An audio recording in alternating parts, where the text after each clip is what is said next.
And here we go. We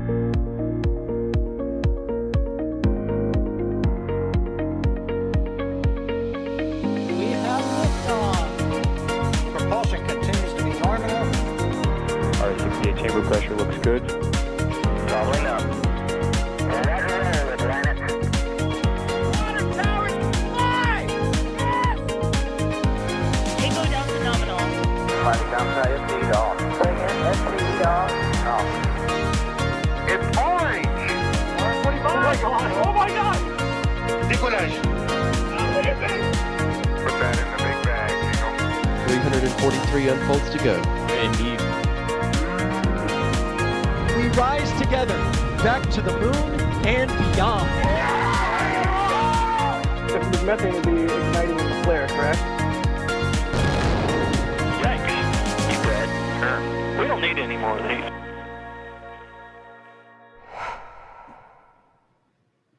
Well, hello and happy Thursday to everybody here. This is Countdown to Launch, your daily news drip to the launch campaign that is IFT5 that will tentatively happen on the 13th of October, this Sunday, pending regulatory approval.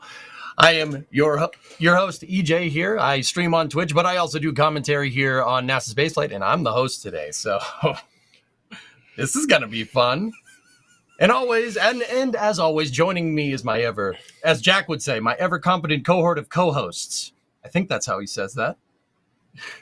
We got Ryan Weber, resident subject matter expert. Ryan, how you doing, buddy?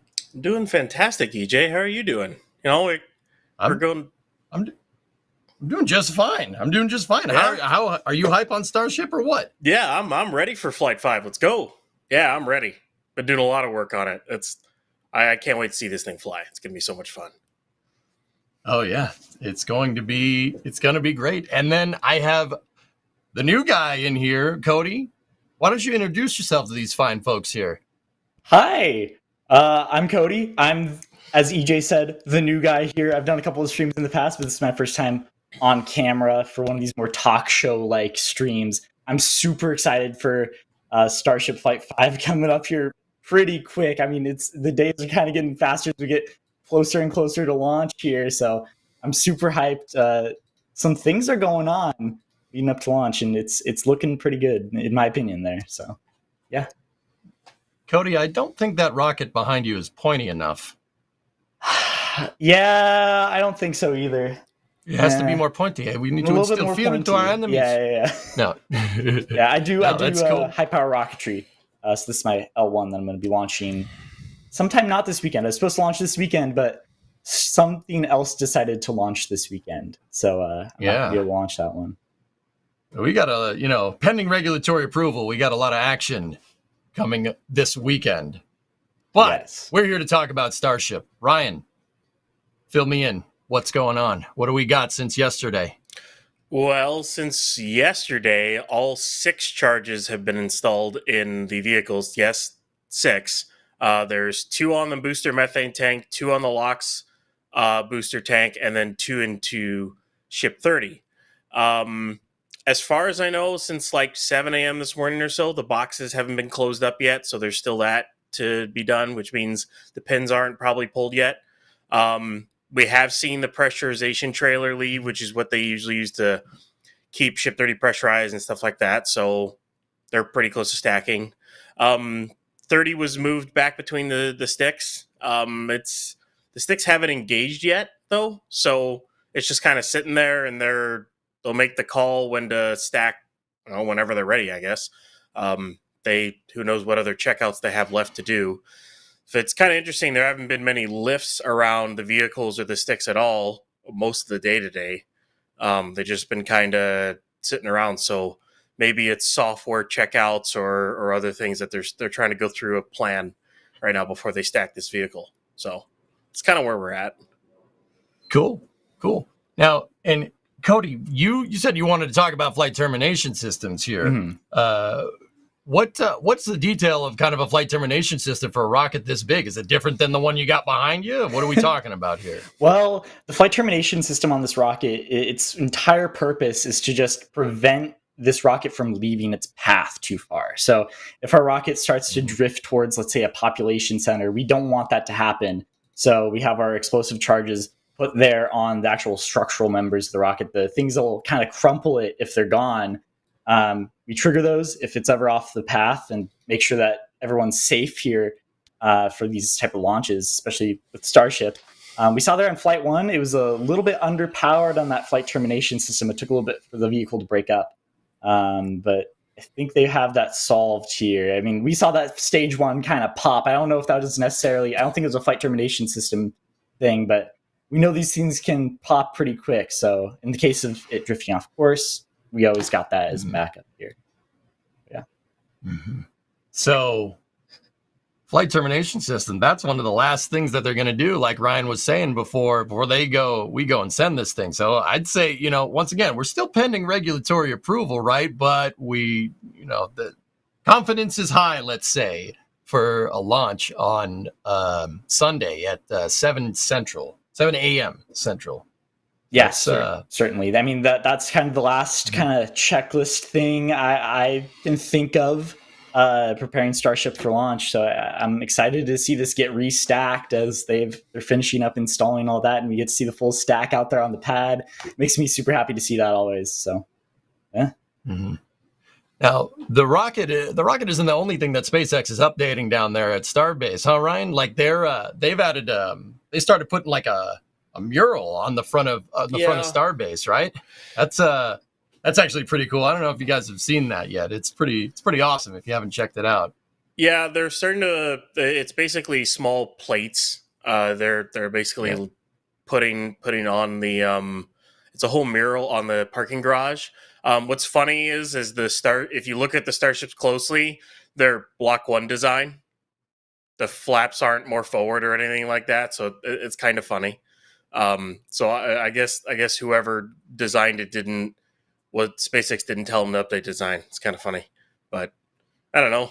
It's kind of cool, but we're like 20 years away from something, 20, 30 years away from something like that. So, or more. I mean, I know. Pending regulatory approval, am I right? Sorry, as always. I still think it's funny. Yeah.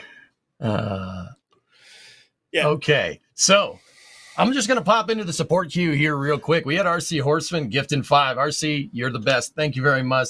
Thank you very much. We had Best Bytes becoming a Pad Rat member. We had a store message from Joseph saying, great patch to add to the collection. Thanks for the coverage. And hold on, we got a little more fun happening over here. Ethereal Swordsman with $5 saying, so Cody, when can we expect a high power rocketry stream? Well, if you were around in this past June, there was actually a stream. DOS headed out to the Spaceport America Cup where I was competing. I launched a rocket out there for the Oregon State University AIA Ezra team, where we launched a rocket it was supposed to go to 10,000. Didn't quite get there, but he does those streams in June. So if you guys ever want to see some what students are doing in this field and kind of getting prepared for getting into the aerospace profession, definitely keep an eye out next year, June, for the Space Pro America Cup stream. Those are always great to see. Absolutely. Yeah, those are fun. I've gone to it. But Cody, I don't think I saw you when I was there, but I was there before. Well, I think I was there when you were in high school. That's how long yes. I've been doing this. Yeah. Last year I was a freshman in college, and so I somehow landed the structures lead role and I was out there. So, first year out there, it was really exciting. Sad to see a failure, but we're gonna come back and win the competition. I'm confident. Them's just fighting words right there. All right. We had Eagle with a $5 super chat and James Yeomans with a £2 tip right there, or $2.59 in dollars, not sterling. You know what I'm saying? Anyway, Ryan, what do you see? What do you see for questions over there? Anything? Yeah. Anything over in the questions queue? Yeah, I'll kind of put it up here. So, I mean, this is something we want to talk about too. Just disappeared off thing. But the claim of the sub 1 centimeter accuracy by Bill Gerstenmaier yesterday, at least it came out that you find that dubious. I mean, it's kind of hard to get that kind of accuracy, but let's just say he misspoke. Let's just say it's half a meter even. That's still more than accurate enough for them to land this thing, even if it was only half a meter. I mean, like, but if it really was half a centimeter, that's insanity. I think that's the best word to describe it. That's sheer insanity, and that was with an engine out. They had an engine explode on the landing burn, and they still got that close. So I don't know. I think that not only speaks to the control capability of Super Heavy Booster, but also speaks to the insane software capability that SpaceX has. It's just nuts. If it actually was that accurate, which I don't know why they'd lie about that. That doesn't make a lot of sense. So, Yeah, exactly. I saw this tweet from Jeff Faust, and who does an amazing job over at Space News, by the way, just in case anybody's wondering. I saw that tweet from him, and Bill Gerstenmaier, guys, he's the vice president of flight reliability for SpaceX. And before that, he ran the SLS program. And then before that, he worked on the shuttle program for 30 years. There's nobody better at spaceflight reuse. I've said this once, I'll say it again. That guy is the foremost expert on reusing spacecraft and getting a launch cadence figured out, probably in the country by a long shot. He doesn't seem like the kind of guy that would, embellish here. If that's true, and they were able to get Super Heavy to sub-centimeter precision. I mean, I was saying on yesterday's countdown to launch that if they can nail sub-meter precision, I think they'll snag a pin. Sub-centimeter precision, they're absolutely going to snag a pin. I mean, Cody, how big do you think those pins are? Like maybe, I don't know, like 15 centimeter across, something like that? Yeah, something like that. A little bit larger, a little bit smaller, but about that. Not a lot of surface area to land on. I mean, those pins, tiny compared to the rest of the vehicle. And so trying to get something to hover in place as chopsticks are coming in and trying to slot into those tiny little slots, it's going to be a monumental challenge, especially on the guidance, navigation, and control side of things. I mean, such a crazy problem to solve. So it's going to be interesting to see. I don't know if they got that sub-centimeter percent. That's just I can't believe that. It's such a crazy accurate number to get. But I have no reason to doubt them. So it's just a crazy number to see. So if they truly are able to get that sub-centimeter precision on a catch attempt, that's going to make the whole issue of trying to align these two things much, much easier to do. So, yeah. I saw somebody say it in chat, just in case you're wondering. People say, what's sub-centimeter precision? What are we talking about here? So let's see. What's one half of a centimeter? That's about it's 50 mil there, right? That's what we're talking about. Yeah. 50 mil. So my calipers are 3/4 of an inch. My calipers are across the room. Can't grab it. So it's not much. Yeah. It's tiny, like real tiny. Like I feel like a gust of wind could knock it off. That it's crazy to me. But I mean, when the booster's coming back as it's going to land, it's probably going to be in the range of 300 to 350 tons, because you've got your dry mass is about we think it's about 260, give or take. Let's just say this: the bridge cranes are rated for 180, and it takes 2 bridge cranes to lift it. So I mean, just go with that. So let's say it's 260. And then you're talking about residual propellants. I mean, I'm assuming they're going to have a solid 70-something tons left in there or more. Who knows? So you're above 300, and the chopsticks have to take that weight. Now, they can. They did a structural test over last week, and they added 700 tons to it. So double what the landing mass is. So, I mean, it'll be fine. But, yeah, you're trying to land that vehicle onto those sticks. So their hope is that the landing rails will basically take the compression load at first, so it doesn't just shock load it, basically. And then Yeah, it'll be caught. The six will just close around and hit the booster. The booster slides down, hits the landing rails, compresses it, takes the load. Done. I mean, we want to reduce our Crazy. impulse Sounds on so that, simple. so Sounds so simple. oh yep. We want to reduce our impulse on that, so we want to increase the amount of time it takes for that force to kind of go through. So, Yeah, I said 50 mil, guys. Sorry, I was thinking in thousandths of an inch, but I realized thinking in thousandths of an inch is still wrong. You know, there's boy math, there's girl math, and then there's streamer math. So Yeah. just bear with me on that one, And fellas. there's Sorry aircraft about mechanic that. math. Yeah. I don't know. Sorry. 3/4 Unit conversions on stream is usually a losing battle there, but bear with me there. Thank you. It was 5mm. I'm sorry. That's a little embarrassing, but hey, whatever. It's, that's fine. Anyway, so what do you guys think? You think they're going to get it? You think they'll land? Ryan, what do you think? I think they'll do it. Let's see here. If I put a percentage chance on that, we'll go with like 80. Go 80%. The real kicker is does the flight director give the go ahead to do it? That's assuming everything's fine and they don't have an auto abort. But like, and this is from last night, by the way. Going up to catch height all the way up to the top tower, which I gotta say surprised me when they ended up doing this a little while back. We thought they were gonna catch like maybe 3/4 of the way to the tower. Nope, it's at right at the top.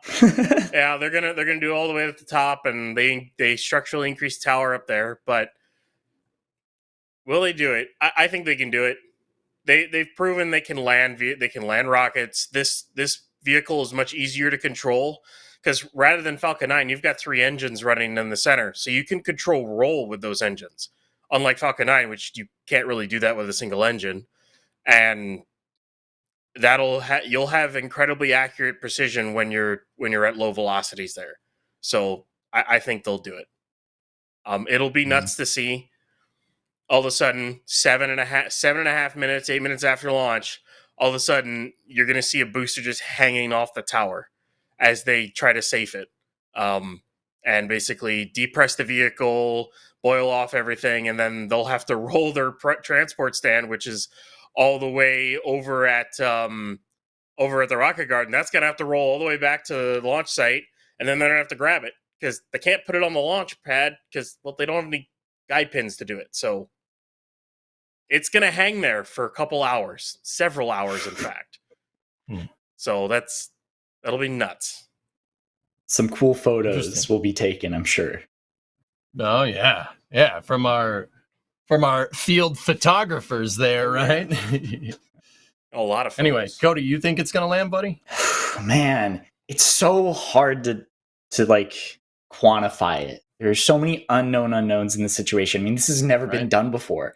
Of course, we've seen booster landings in the past, but trying to hover this thing and not only rotate it, but translate it using both like thrusters, the cold gas, or I don't know if they're cold gas necessarily at the top, but you also have your engine gimbal, but using that to translate your booster over side to side.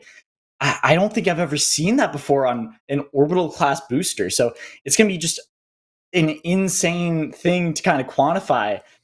I think if they get the go to land, which is a big if, then I think they probably have, I'd say a 60-40. I'm sorry, I'm a little bit more pessimistic, but that's still, I'd say, pretty good odds for the task they're trying to achieve of catching this massive booster on landing.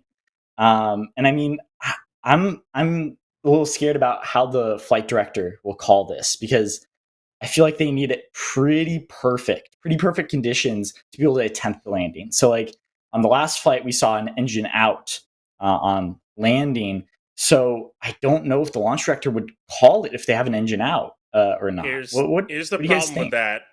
If they have an engine out on the landing burn, there is no abort. That is far too late. They will not be able to abort to the Gulf of Mexico.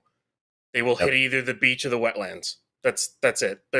If they have some issue with the landing burn, it's not going to matter. Like, it's just straight not going to matter. They will not be able to do a soft splashdown. And they use hot gas ullage thrusters. So basically, it's vents at the top of the tanks and you're using ullage basically as your RCS rather than having a separate system for it. Save a little bit of mass. So, Cool. Certainly, yeah. I mean, trying to abort on landing a little too much, a little too late. There, you're kind of committed there at the end. So, yeah. It's like I was telling people, guys, and feel free to chime in. You if they're going to commit to that point, like it's like what you were saying. You're getting to that commitment point where you're going to try that final landing. Obviously, there's a bunch of gates here, right? There's a bunch of gates that they have to go through. I mean, it's still the flight director or flight landing operations director. We were talking about that yesterday. What do you call that guy? He's a launch director, and he's got to be a flight director now, right? Like, you obviously have the gate for the flight director to say, yes, we're going to do this, right? And then, obviously it's going to go through a bunch of checks all the way down into landing, right? I'm pretty sure, and you guys, once again, chime in, if they, if it gets near, there's a certain point where it's got to commit. It's got to commit to the landing, right? Like what you guys were saying. It's got to commit. And it's either going to be paint on the OLM or it's going to get caught. Like at a certain point, there you can't abort anymore, right, Ryan? That's what you were saying, yeah? Yeah, it doesn't have the same abort modes as Falcon 9. They light all 13 engines at about 1 kilometer. And with the way they are coming back with it, there really is no option to abort, to just abort it. If they abort before it, then they can do a splashdown. But at that point, there really is no chance. We might see a 70 meter tall booster pile drive the beach, basically. Don't say that. Don't say that. Oh. I mean, it would look cool. It look cool. I mean, here's the other thing guaranteed, too. Right? This was interesting when they first rolled Booster 12 out for its static fire, when we saw the new FTS on the LOX tank. Because that FTS is right at the lateral support beams for the transfer tube, which is right on the LOX tank. So basically, when those flexible shaped charges blow, they're going to destroy the lateral supports and snap the transfer tube, which means you'll instantly mix the LOX and the methane and cause a detonation. I am curious if that is the landing FTS. Like if they're so close and they think they might hit something they don't want to hit, or they're doing a late stage abort or whatever, they may just blow the booster up with that. It's like, what will cause more damage, the FTS or a booster hit? Like, it's a bit of a toss-up. A bunch of steel pieces versus one large steel piece. Right. What's your thing? I mean, unless they're targeting the area where a piece of ground and one centralized boom rather than a dispersal of stuff, I think there's a bit of a trade-off there with how they do this landing. Yeah, I cannot wait to hear that call out. It has to happen before boost back burn shutdown. So basically, by 3:41 into the flight director has to make the call whether or not they go, and then they'll manually transmit a command to the booster to tell it to go. And I hope we hear the call out. We are go for catch attempt. I can't wait to hear that call out, or whatever it's going to be. That's going to be an insane thing to hear. And then maybe on the way down, they say all systems go for catch attempt or something like that. So, oh man, I'm going to be cheering when I hear that. That's for sure. That'd be so epic. That'd be so cool. It'd be great. I don't know about you guys. If we hear those words, Ryan, like what you're saying, I'm going to get some nerd chills. Right. There's going to be some nerd chills in the chat, I think. Chat, what say you? All I would love is that I remember watching that Apollo 11 documentary, and you just hear the comms for like, "Are you go for landing?" I wish SpaceX would do the vocal polls again. Like you go through all the polls and say, "Yep, we are go for catch" at the end or whatnot. That just once, SpaceX, can you do that just once? That is my favorite part of ULA launches, is the polling. It's just, it gets you hyped. It's like right before launch. Just every single one, we're go. It just builds up. I always love it. I like the final check there 30 seconds out, Cody, where they're like, "Go Atlas, go Centaur." That one's cool. That one's baby, cool. Let's do this. Anyway, so we had two different hosts here, guys, yesterday. But I'm curious, Ryan and Cody, what do you think about this? And this question was asked yesterday. I got asked this question. I gave my response. So I'm wondering about you guys. Say they do catch this thing. Ryan, what do you do with it when you get it? I want to hear what you have to say, and then Cody, we'll pop over to you. Okay. Roll out the transport stand, put it on. Yep. Roll it back to Mega Bay 1, stick it on the processing stand, and get inside those tanks and see what it looks like. Yep. Basically, tear out all that shielding, look at the engines. Maybe you roll it back out for cryo or something along the lines, or put some propellant in it. Or you take those engines off and you send them in McGregor and fire them up. See what they look like. However, there is the thing, though, that these are somewhat outdated engines, because we know they're making Raptor 3. So do you even do that? Would that even help in your data? I mean, it might. It definitely could. So I wouldn't be surprised if they go ahead and just throw those over to McGregor, stick them on the tripod stand, and fire them. That. Yep. So your team take it apart, right? Yeah, they're not going to refly it. I think if they refly anything, it would be 13 if they catch it, at most. So they can learn that, because especially taking one of these things apart, because they have not, at least as far as we know, they have not built Block 2 booster sections yet. They might have them in Star Factory somewhere. I'd be kind of surprised if they didn't, but if you take this thing apart, you can then learn what not to do on Block 2 booster. I mean, they already have a lot of stuff they know not to do on Block 2 booster, but you can learn even more. So, Cool. All right. Yeah, Ryan, I'm kind of with you on that one. Cody, what about you? What would you do with this thing? You if you get this 300 to 350 ton booster back, just kind of sitting there. What's on Cody's mind here? Let's see. Yeah, I think I agree mostly with Ryan. It lands, you bring it back to the Mega Bay, you take out some of the engines, maybe you fire them at McGregor, but that was a good point with Raptor. You have different Raptor versions in there, so you might not be able to get a ton of data. But the thing is, with every flight test, you're learning a little bit more about the vehicle. And so I think it would be very important to look through the vehicle, because you might discover one of those unknown unknowns, those dreaded unknown unknowns that you kind of whittle down over every test flight. And so I think it would be very important for SpaceX to analyze this vehicle to the fullest extent, which does unfortunately mean not reflying it. And I don't think they would static fire it on the pad. I heard that yesterday too. I think there's just too much risk there. I feel like it's a lot safer to try and refire a Raptor at McGregor than filling the entire booster back up. And you might also be getting rid of data. If you're re-chilling down the booster, you're changing the mechanical properties of the metal. You might be changing how that booster kind of looks, or how it was right after landing. And so, yeah, I think they're going to do some metallurgy, take it apart, and learn as much as they can to try and make the next booster they build better, and make sure that V2 can kind of have all the improvements that it can while it's still in development. Mm-hmm. Yeah, guys, that's basically the answer that I had yesterday. They're going to take this thing apart, learn as much as they can, and use what they learned to build other boosters in the future. I mean, that's very much speaks to SpaceX's rapid iteration and how they kind of roll.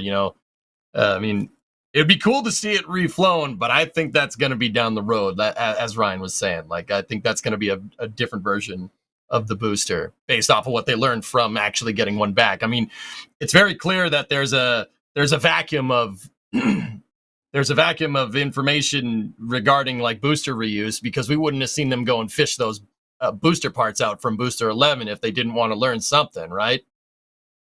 Yeah, they definitely wanted to get some information out of that booster, maybe like why that one engine didn't work on relight. I mean, just trying to get as much information out of that as possible. So definitely a reason they invested all that time and money into fishing those parts out of the bottom of the ocean. I mean, that's not an easy task to do. Right. And we actually saw, and I don't know if they have this on the back end. This might be a little bit of a curveball for Jay. He's probably going to hate me for this. we actually saw from Gary Blair's flyover pictures that some of them found their way. Some of those boosters from Booster 11, some of the engines from Booster 11 found their way to McGregor. What they're going to do with them, don't know. Don't know.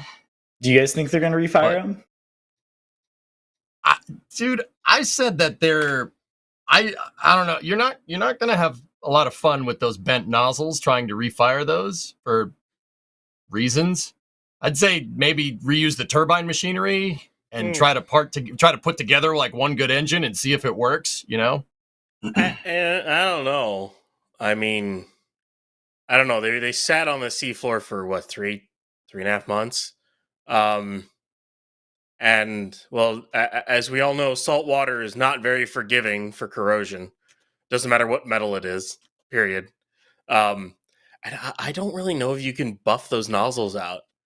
I mean, I really don't think you can. I mean, that'll buff out, right? It'll down buff there. Out. Yeah, Get some duct tape. You one down there, you got a nozzle without a power head on it too. So I don't know about that one, but yeah. So I think they're just there just to take them apart and look at them. They're not going to fire them. I think if they want to fire a used Raptor, it's going to have to be on a caught booster, like 12, if they catch 12, that is. But yeah. Yeah, I'd agree, Ryan. I think it's a little far out to see them fire a motor, but we've seen weirder from SpaceX. I feel like if they disassemble it and they look at it and they see that, I mean, just all the internals, there's a lot of internals that I think would be really hard to inspect on something like this. So it really depends on what they find during that autopsy on those motors. So because R2, it's not all sealed up like it is in R3, so that you can pull apart the turbo pumps. Oh yes, but the problem is salt water and Inconel, they do not mix in any way in the slightest. And that's what the turbo machinery is made out of, especially the turbine blades and everything. Seals will be destroyed. There's no way of firing that, not without major. You did have to melt that down and remake it. Honestly, they're not going to fire it. Nope. Yeah, I think that's more realistic. Yeah. Yep. Cool. All right. What's the result of that poll with the reaction to go for landing? I think 48% has it. I will scream and cheer like crazy. I don't know if I'll be able to muster words if that thing actually, if we get the go for landing. I'm probably gonna be like, and then to see it actually land, I'll probably just be like, yeah, that's pretty neat, because I will not be able to find the words. I'm going down there, and I've never seen a rocket launch before. I think if I see that, not seeing a launch before and seeing something like that land, it will just break my brain, because I've had no ramp up of seeing like a Starlink or something like that, and seeing a booster get caught, I wouldn't know what to do. So yeah, you're like. And it's your first time seeing a rocket launch, man. You're gonna be spoiled. I'm not sure anything else is gonna compare. You're gonna see a Falcon 9 and go, whatever. That's literally what's gonna happen. You'll see a Falcon just 9 landing the booster. I saw the most powerful rocket ever fly and it get caught. This is nothing. That's what you'll do. It's like, cool. All right. Ryan, I'm seeing a question in there about a WB-57. Do we know if the WB-57 is going to fly on this one? Yeah, from Robin Steverson here. Talking about NASA spotter planes scheduled for Sunday. There is a placeholder for WB-57. There has been in the past. It can mean it's for Starship. It can. Yep. It can also mean it's for something else. NASA schedules a lot of placeholders for a lot of different things. Yep. So it can mean one or the other. So we'll just go with that. It could be for Starship. It just doesn't say that it is. So yeah, okay. In case anybody was wondering, so the WB-57 is an old Martin Canberra bomber that's been heavily modified by Sierra SNC for NASA to do high altitude, not reconnaissance, but high altitude imaging. if you guys have ever watched NSF coverage of a Dragon mission coming back down, like actually we might have one the day that Starship launches, right? You often see footage of the capsule that's from up in the air. These WB-57s have basically a PTZ camera mounted in the nose so they can image stuff coming back through the atmosphere, and it actually falls down below it. They're designed to fly at really, really high altitudes, and a lot of people confuse them with U-2s. They do look kind of the same, but they ain't the same plane. But in the past for Starship missions, just for some context here, we've seen WB-57s fly and image the ascent. So the reason why we're bringing this up, and the reason why we're telling you, like what Ryan said, it might be nothing, but that all the signs are trending towards seeing a launch, which on Sunday. Which now here's the next question that I have for you guys. Do you think we're going to get this launch license, and when? Cody, what do you think? Well, I'm heading down there, and I already bought the tickets, so I'm a little, let's say, biased towards them saying that they're going to have the launch license ready. I really hope so. It's just, I'm a bit of a cautious person, and so getting those tickets to go down there for this was a bit against my better judgment, but like, I'm just so unsure. I'm so unsure. You gotta do what you got to do. A lot of the signs are pointing directly to, hey, there's something going on. There's a reason that they're prepping all this stuff, but we just don't know, and that's the hardest part about all this. It's the trying to get that certainty. So I'm going to say yes, they're going to get that launch license. I think though, I just have this gut feeling like I think they'll get it Monday. I think they won't get it Sunday. They won't get it Sunday. They'll recycle, and then they'll try and go Monday, and they'll get it Monday. That's my Cody's crazy theory there. What's the basis for that? Just out of curiosity, why do you think Monday? I actually have no. I just don't think that the FAA is fully prepared to give that license out. Like they don't. I just think they have to prep a little bit longer, and so I feel like having a launch scrub will kick them into gear and try and get something out the door. It's just suspicion. I have literally, I swear, I have no insider info on that. It's that's what I could imagine my worst case scenario being if I have to leave before then. So, Now, in case you missed the countdown to launch yesterday, guys, I said Friday at 5 p.m. Ryan, what do you think? I think it'll be Friday at 5 p.m. If not, they can do it Saturday too. They can do it Saturday. Yep. I mean, the FAA works on Saturday. They can release it on Saturday. I mean, it's not like they don't. And SpaceX won't try for it if they don't have it. I mean, because if they try and they fill the whole thing up and do a wet dress, well, hate to break it to you, well, the pad will be, they won't be able to do it for like another day or two, as they have to refill the tank farm. They may be able to do it, but they wouldn't have a lot of margin left, depending on how much they actually recover from an attempt. So my guess is they're not going to try unless they actually have that license. But in theory, they can load this thing up and go all the way just before engine ignition without the proper license. But the funny thing is, they have one. And this kind of brings up a question from Devin Waldron talking about the original license trajectory. Could they fly on the one that they already have? That's a maybe.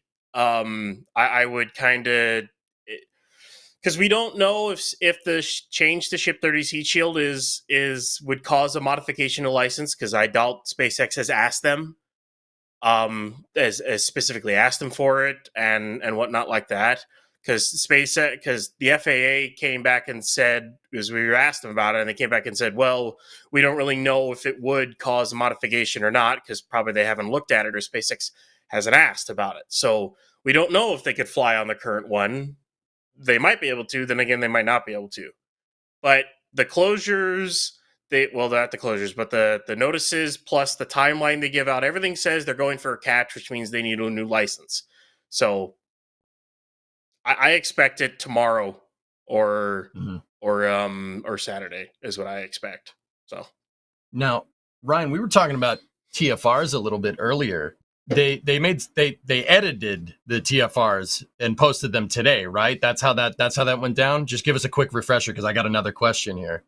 They had the TFRs yesterday, and they had a typo in one of the TFRs to the 15th because the TFR was covering like 24 hours.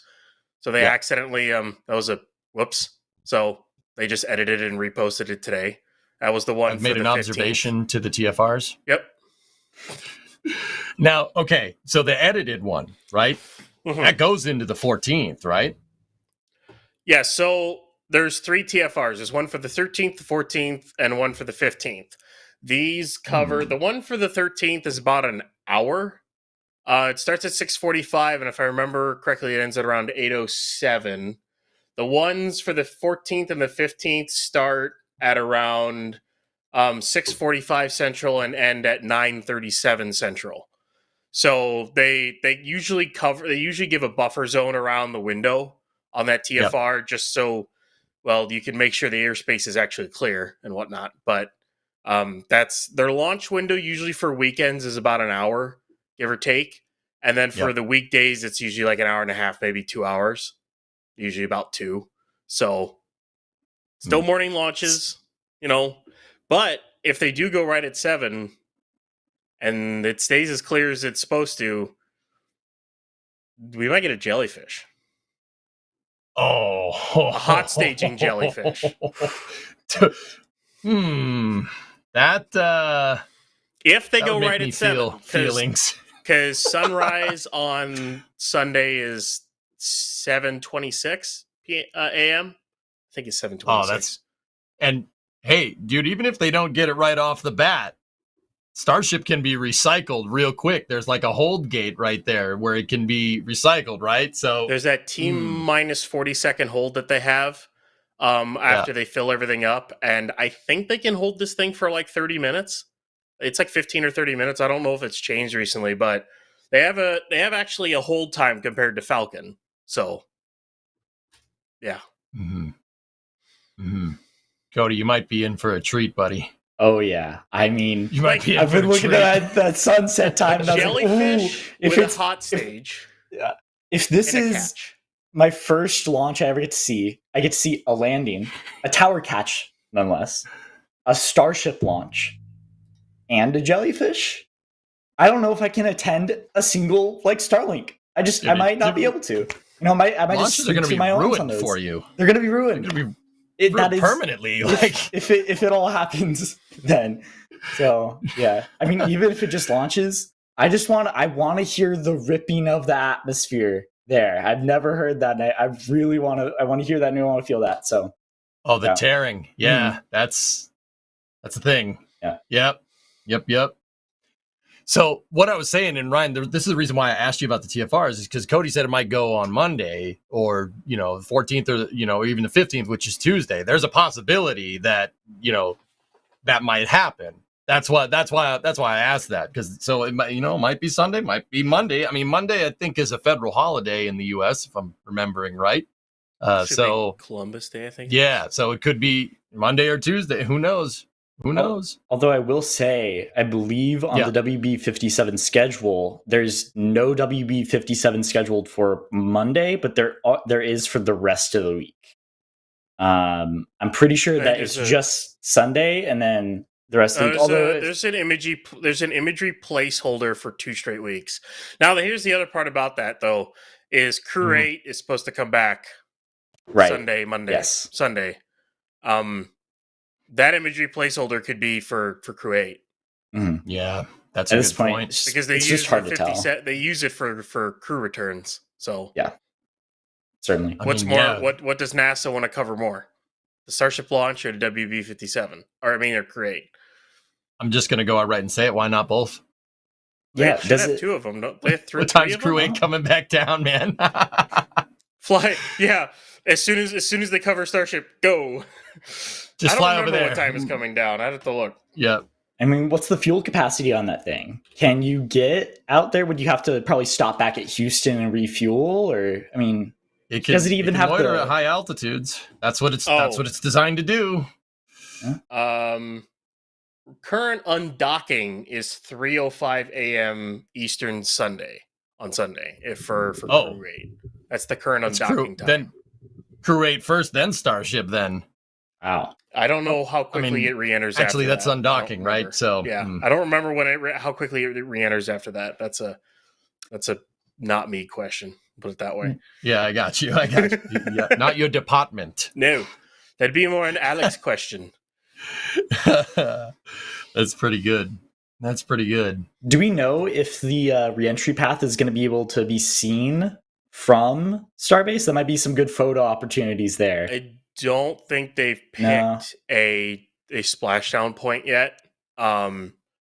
Because I think they're waiting to see what the weather looks like after a hurricane just went through the whole region. So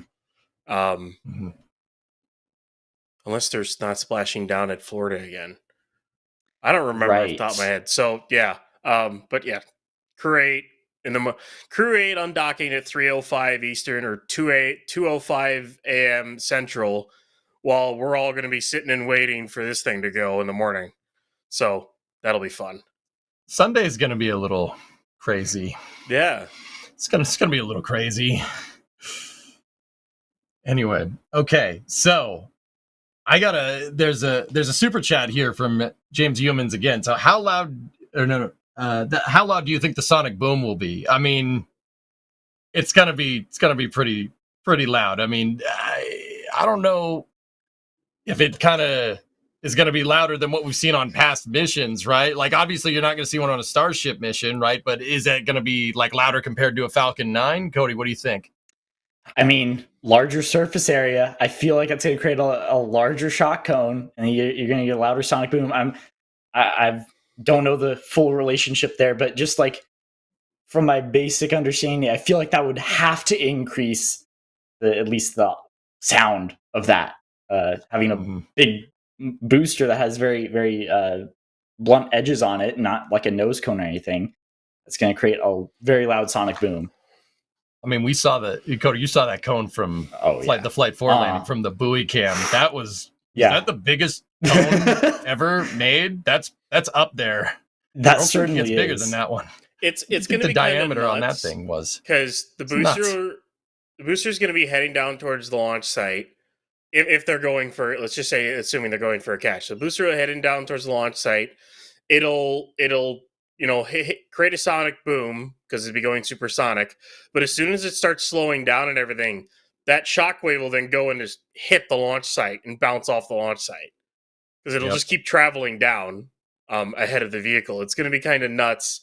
I'm just kind of curious at how loud this thing's going to be as a whole. And then you'll probably get a loud thump when the 13 engines reignite as well. Because you can hear it when Falcon 9's engines reignite. That's just a couple Merlins. We're talking 13 Raptors here, which are a little bit more powerful. Yeah.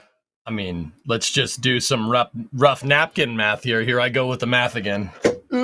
I don't know why I do this to myself, but Merlins make what 900 kilonewtons and change, a little bit more than that, a little bit less than that. We don't know exactly where that is.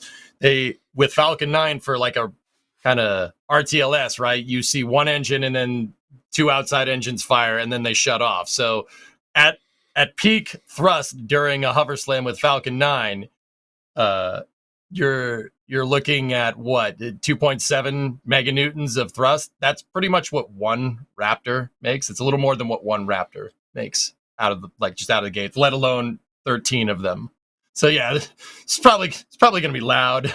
Well, R2 is more around 2.3, 2.4 is where R2's at. Yeah, it's a little 3 Merlins would be a little bit over, right? Yeah, it's 2.4 for a Raptor. That's the 13 of those. Yeah, might rumble a little bit. Anyway, there is another good question that I saw in the support queue from Flawed Perspective. Assuming the catch works, what do you guys think IFT-6 will look like? Ryan, go. Assuming they fly ship 30, say we'll go like this. Say 30 gets through reentry perfect. The new ablative heat shield, everything works the way is intended, and it works a lot better. Then flying 31 becomes less important. And they may not even fly it. which means they may just go to Ship 33. Now, here comes the thing on that, is Ship 33 is not going to be ready for flight till Q2 of next year. That's straight up. It hasn't even cryoed yet. They're still finishing it up. Which pushes another flight probably 6 months. And while a lot of people are going to be like, oh, but that's too long, you have to remember what's the most efficient way for SpaceX to get more data and fly more.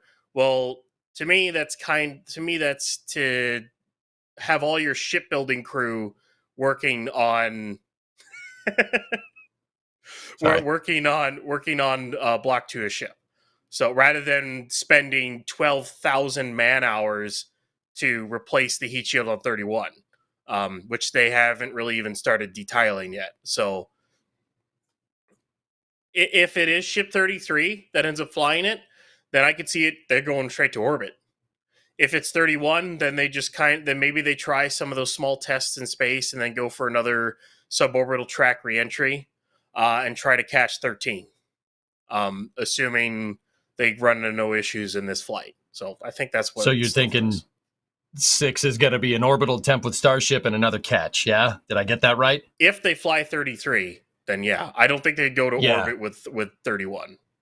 I don't think a Block 1's going to go to orbit. There's no reason to do it. So cool. Cody, what say you?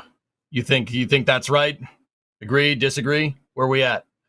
It's very interesting because for HLS, they need to up their cadence. They need to get more tests in.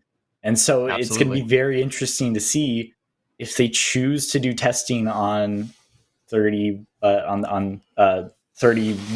right? Yes, the one that has not had its heat shield placed yet. So I do agree with that assessment of putting in all the work to actually have like a full heat shield replaced is a lot of man hours to put in if you can't learn a ton more. And so I think it's really going to depend on what they're able to learn from this launch will kind of drive how they learn from next launch. And if that is going to be their next block, or if that's going to be a reflight kind of with the same profile and just kind of squeeze as much information out as they can of Block 1 before they move on to Block 2. But yeah, I don't think they're going to go full orbital with Block 1 quite yet. I think they'll probably hold off until Block 2.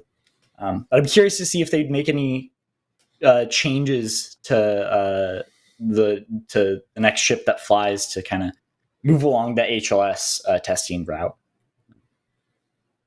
Yeah, that's what I was talking about yesterday, Cody. I think that's a very important thing to kind of reiterate. Also, multipass. I saw Crispy say it in chat. You got a multipass. No, it's a multipass anyway. We're looking. You're right. HLS is in the critical pathway, and NASA is right now apart from internal payloads. So Starlinks for Starship in the future, right? Like Starlink V2. NASA's the biggest customer for Starship that we know about. So them getting those booster catches, and this is I don't know about you guys. This is the reason why I think they're going for the catch right away instead of like trying to do other things. You have a huge cadence to figure out by 2026, 2027. That's just around the corner on your systems engineering timelines here, right? That is just around the corner. And we know from SpaceX Actual, like they said, I don't know, let's say like 16 refueling flights. That's a really, really high cadence for the next 2 years. So, I mean, Cody, I think you're bang on. We got to get going. They got to get going sooner rather than later. I mean, yeah, they got a deadline. I really do think that the main driving force right now for Starship's entire testing program is HLS. I do understand that. I mean, they want to get this program up and running, but that is their main customer. NASA is their main customer with this vehicle. So trying to get this up and running with all those test objectives, I think, is a massive push for this test program. So I have something to pose to you guys, because I've been thinking about this a lot lately with where they're at in terms of Artemis and HLS. So they currently have Ship 31 and Ship 33 built. That's what they've got. All right. They've got boosters 13, 14, and they just finished stacking 15, but they don't have a ship for 15. And right now it takes them about a year to go from stacking to getting a vehicle ready for flight. It takes about a year right now. if we go by timelines, this is assuming they don't break anything during any of their catch attempts. Okay, this is assuming they don't break anything. Say 31 and 13 go in maybe January, then 33 and 14. 33 and 14 basically go in, I would say, May, June, and then you got 34, which they just started stacking, and 15, which just finished stacking, which may be ready end of summer. At that point, when you get to that point, they haven't started building Booster 16 yet, and they haven't even, all they have is a nose cone, as far as I know, for Ship 35. They're in a really, really bad production bottleneck right now. And as of right now, they're not going to be recovering ships. They're not. 33 and 34 do not have recovery hardware for ships. They physically can't catch them at this point. They wanted to do the propellant transfer next year. That's not happening. Not in this case. Not a shot. No. And then you go, oh, well, they're about to bring a second pad online. Yeah, well, they need booster block 2 for that. Because based off everything we can see with the design, block 1 booster is in no way or shape or form compatible with this new pad. Which means you need to build a booster. And as I just said, it takes about a year to stack a booster and get it flight worthy. Well, even if Pad B is online at the end of summer next year, they don't have a booster to go on it. They need to build more bays. They need to get their Roberts Road facility up and running. Because right now, and I think you said this on yesterday's Countdown to Launch, you don't think HLS is going to be a time up. I'm sorry, but it is. It is going to be. They are far behind in what their timeline they wanted to be at. You may be recovering boosters, but you're not recovering ships, and your production rate isn't high enough. It's not close. Next year, we're looking at maybe 4 launches of Starship. That's it. That's all we're getting next year based off their production and testing cadence. The year after that, maybe 6 or 7 or 8.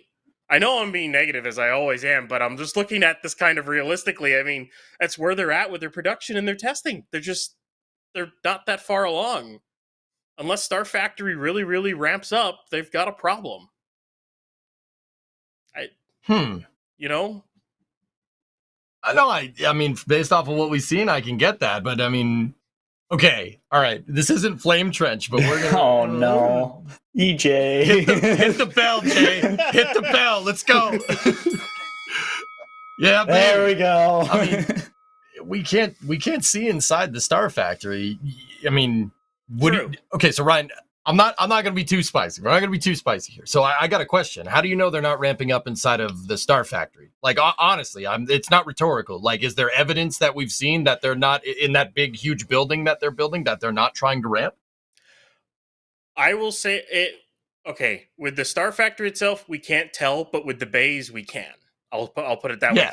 Because I mean, they finished stacking. What was it? They finished stacking Booster 15 on September 24th. So what? That's 2 weeks ago at this point, and they haven't rolled out. They haven't started 16 yet. If they really want to get this going, they need to start as soon as they finish the vehicle stacking. They got to start the next one, and they're not at that point yet. And it takes a month and a half to stack a booster. The quickest they've ever done it is 6 weeks. Unless they can try to get that up, they can probably get that down to a month. But there's still then, after you assemble it, there's like 3 months of work before they can cryo it. Because you got to install the raceway, you got to install the press lines, you got to hook in the transfer tube, as well as you just literally got to hook everything up and test it all and then roll it out.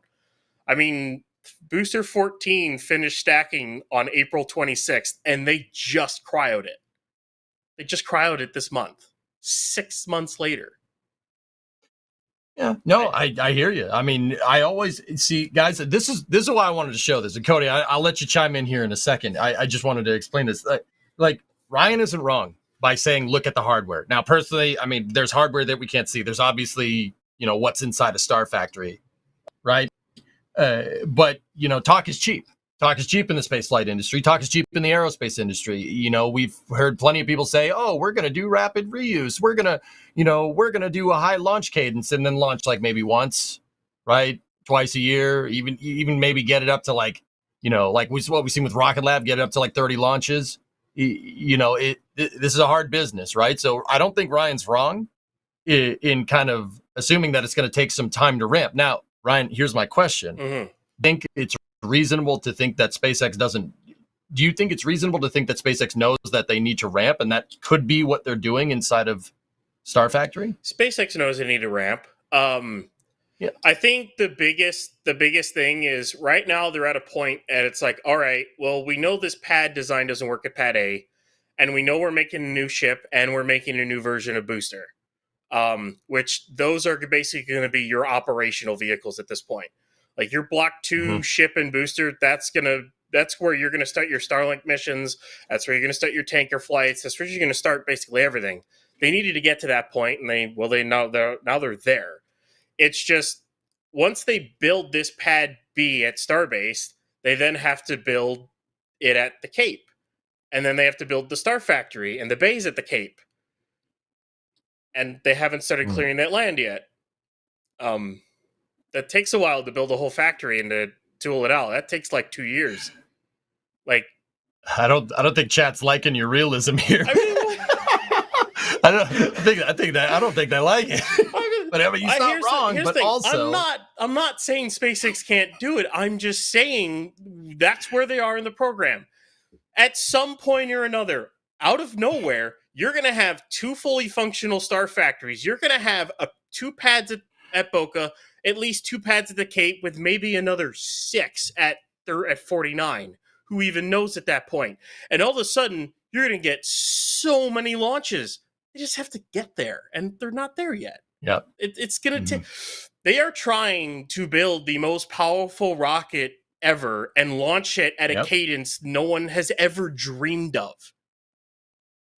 I'm not trying to say that they can't do it. I'm just saying it's going to take a while. That's all. Yeah. I mean, I know I'm being a little negative, but that's basically what it is. Hey, dude, like that's what I mean, man. You space programs don't run on hopes and dreams. They're fueled by it, but they don't run completely on it, right? So now, Cody, this is the question that I want to ask for you. Okay. You got the nerd card. We gave you a nerd card. So do you think it's possible, given the amount of obviously boosters, stainless steel pressure vessels that they need to make, downcomers, the new pad, all the propulsion that they've been ramping up, do you think it's possible for them to scale to realistically to like a 12 to 15 launch a year launch cadence in the next year or two? Do you think it's possible? What's our long lead here in this systems engineering here? What do you think we're going to need the most of? What's the production bottleneck? It's really hard to say. I'm thinking there's a less likelihood that'll happen in 1 to 2 years, but I think it will ramp up pretty quick. I think that we're going to see this kind of slower development, but like that, it's going to ramp up pretty quick. I think it's going to be a sort of exponential thing where they're going to have the ability to ramp up all that production once they identify that one bottleneck, once they get through that one issue, and they build the facilities that they need to start making more rockets, right? They just don't have the production stuff yet, I don't think, to get that scale. And so it's very hard to kind of predict what they're going to do on the actual manufacturing side, right? I feel like they could definitely ramp that stuff up pretty quick, but it's like how soon are they going to be ready? And for that, I don't know. And I can't see it being that quick. I think we'll see quite a few launches this next year and the year after. Yep. I just don't know if it's going to be quite that quantity. So yeah, it's looking a little weird for HLS, but I think I'm a little bit more hopeful than I think the current argument here. I think they'll be a little bit faster. But I don't think they're gonna. I'm sorry. What I'm saying is, I'm in the middle of you two. I'm like think that it won't ramp up super quick, but it'll take a little bit. So. I mean, if you look at other companies trying to ramp, you look at ULA. ULA, look at how many launches they've had over the last couple of years as they kind of move, phase out Atlas, right? And move into Vulcan operations. The launch cadence has gone, but that's the calm before the storm, right? So I guess kind of like what I'm thinking that this might be the calm before the storm. We don't really know. I don't know, guys. I think, as far as we're concerned, the Star Factory is one big, kind of mystery box, right? We don't know what's going on in there. I mean, I can see, Ryan, I can see where you're coming from. I definitely see where you're coming from. Like, the hardware speaks volumes. You're not wrong. You are 100% right on that, despite what chat doesn't want to hear. But also, until we see some hardware, I don't know. But it's possible that it could be done. Possible. Anyway, Ryan, do you have something to show us on your desk? I might. Hold on. I might. Here you go. Here you go. Flight 5 patch. Oh, yeah. Put it right up. There you go. Flight 5 patch, everyone. Yay. It's really, really Look cool. at that. Pauline did an amazing job. Store team always does an amazing job with our stuff. I really, really hope that patch comes to life in real life. Please do. Because it looks so amazing, and I want the prophecy to come true. But yep. Yeah, I can't wait. Prophecy. The prophecy. I love it. Oh, I'm here for it, man. That's awesome. In front of the stack that might do it, wearing the patch. There you go. There you go. But Look at yeah, that nerd. and our thrust collection. I got the Raptor shirt on right now, and you can also get the Merlin, the BE4, and the RS-25. And yeah, the store team always does a heck of a job making stuff, and I can't wait to see what else Pauline and everyone has in store for us for upcoming flights, like the first ever orbital ship, or for that matter, the first ever crewed ship. Yeah. Mm-hmm. Yep. I can't wait. Now, guys, I'm not usually one for merch plugs here, if you know me from Twitch, but all these patches are only here for a limited time. So I'm, I asked yesterday, I'll ask again. Who has the whole set? Who has it? I do. I don't have the whole set. I'd have to go grab them all, but I have the whole set. Yep. They have it. We only have a limited number of those things, so it's like an infinity. You want to collect the whole set? Yeah, exactly. I got 5, although now there's going to be 6. So I mean, it'll actually be the Infinity Gauntlet during Flight 6. It's just, after that, then it becomes weird because then you get 7. Yeah. You need like a Velcro glove. Just yeah, right. There you go. It's like the college football players have all the stars on their helmet, and eventually you run out of space. You're like, man, that guy's a really good player. Anyway, do we have a new tweet? SpaceX actually tweeted something that basically right before we were starting here. The patch doesn't have holes in it, Kevin says. Yeah. The patch is green, so you can see it keyed. You can see the green in the patch. It doesn't have holes in it. It just has green on it. Just if anyone was wondering. I look at it. Forgot about that. The chroma. It's like, oh right, I have a green screen. Duh. But so whenever you do that, it's just trick from the industry, right? So I'll use my multi-pass here as an example. Whenever you do that, you want to mess something with chroma, tilt it down. Tilt it down like that. Oh, I don't think it's working. See, it changed it. It made it better. Okay, not much of an improvement for his chroma, but hey, whatever. It's fine. It's fine. It's fine. We're not going off the rails here because I'm here, right? Yeah. Oh, geez. Okay, so can we quickly hit the support? Ryan, can you jet through that support queue for me here? I got to put my multi-pass away. Yeah, I'll go ahead. Yeah, RC Horseman, thank you for 5 Red Team memberships here, as always. One of our regulars. Joseph with a store message. Great patch. Add to the collection. Thanks for your coverage. Thank you. It's here. Ethereal Swordsman with a $5 super chat asking Cody a question here. So, Cody, when can we expect high-powered rocketry streams? And I think I saw your own YouTube channel on it.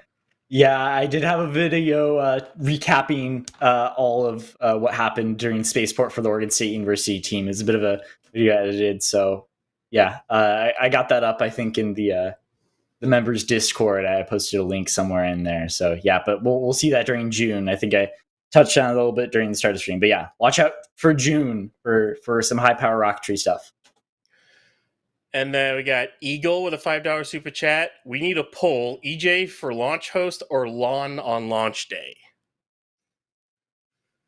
I don't know if I can go toe to toe with Lon, guys. I don't know. Lon's pretty he's good. He's really good at what he does. Lon's really good at what he does. I don't know. No offense, EJ, but Lon's really no, none taken, man. The thing's gonna go to launch. And I'm gonna be like, Lon's like sit there and collect. He's like, oh, and it descends into the sky, into the morning air, and I'm just sitting there going, oh my god, it's flying.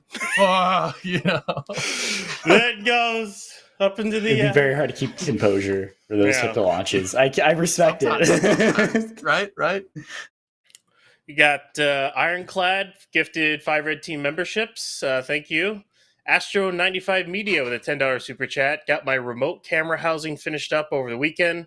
Hope to see the NSF team out there for setup. Let's freaking go. Yeah. I mean, we got. I think we have Max out there. We got Jack. There's a lot. I think we got D out there too. There's a lot of people out there for NSF taking pictures. So, I mean, yeah, go say hi. They'll always say hi back, except for maybe Max. I don't know. No, I'm kidding. But are you though? I don't know. He won't. I swear. Or will he? Tom, a store message. Collection complete. Looking forward to Flight 5. Thank you in advance for the great coverage. Thank you. Revhead gifted 5 red team memberships. Thank you. Eagle with another 5 gifted red team memberships. Sean Playstrom. Ooch. I don't know how to pronounce it, but $5 super chat. Their landing software is so good, makes me want to order Windows today. Sorry, my Twitch chat is leaking into the stream. Okay, don't worry about that.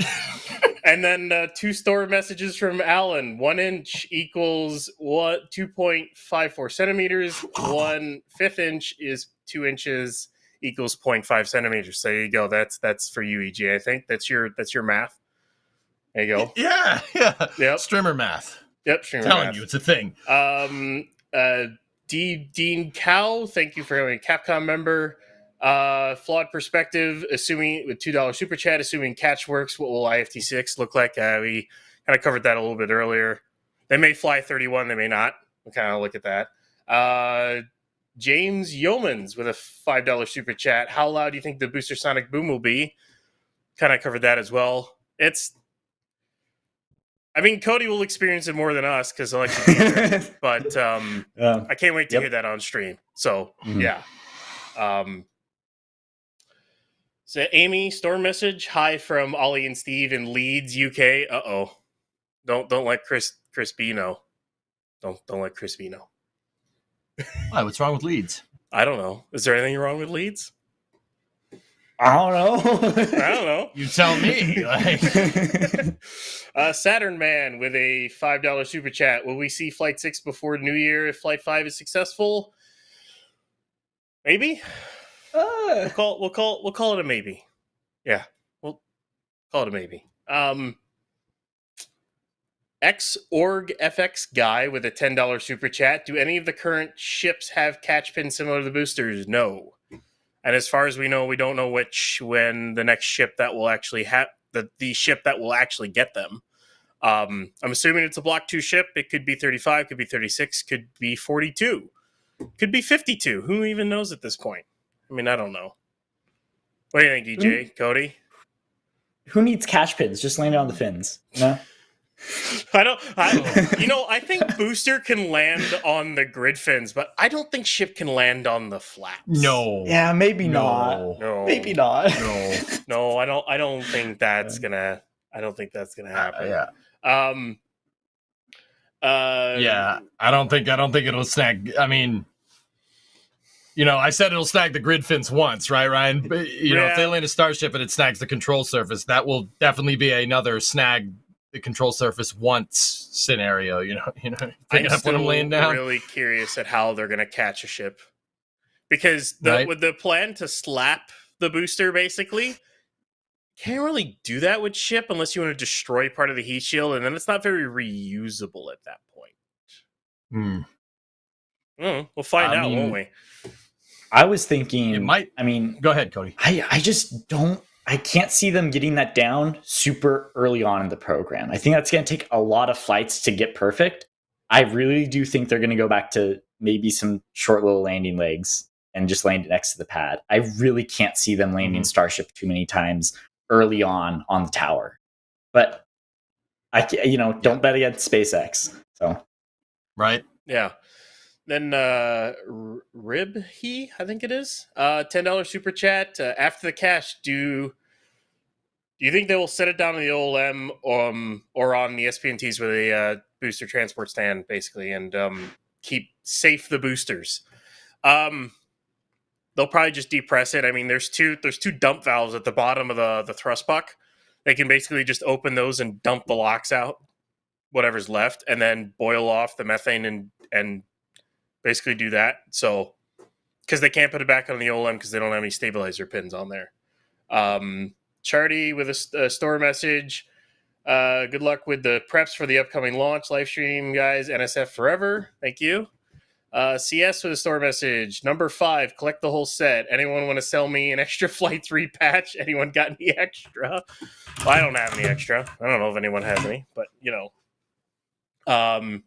Frank with a store message. Complete set. Thomas with a store message. Love these. See you Sunday. And yeah, we're somewhat caught up here on support, but yeah. Do we have anything else we want to talk about, EJ? I think we have a tweet. I was telling about this before we jumped into the support queue. My support queue is acting up right now. So Ryan, thank you for doing that. I appreciate it. I'm a great host, right? I still think Jack's better, but Jack's an amazing host. No, he's really good at what he does. I'll never be able to match Jack. It's kind of hard to match him. Yeah, that's a legend.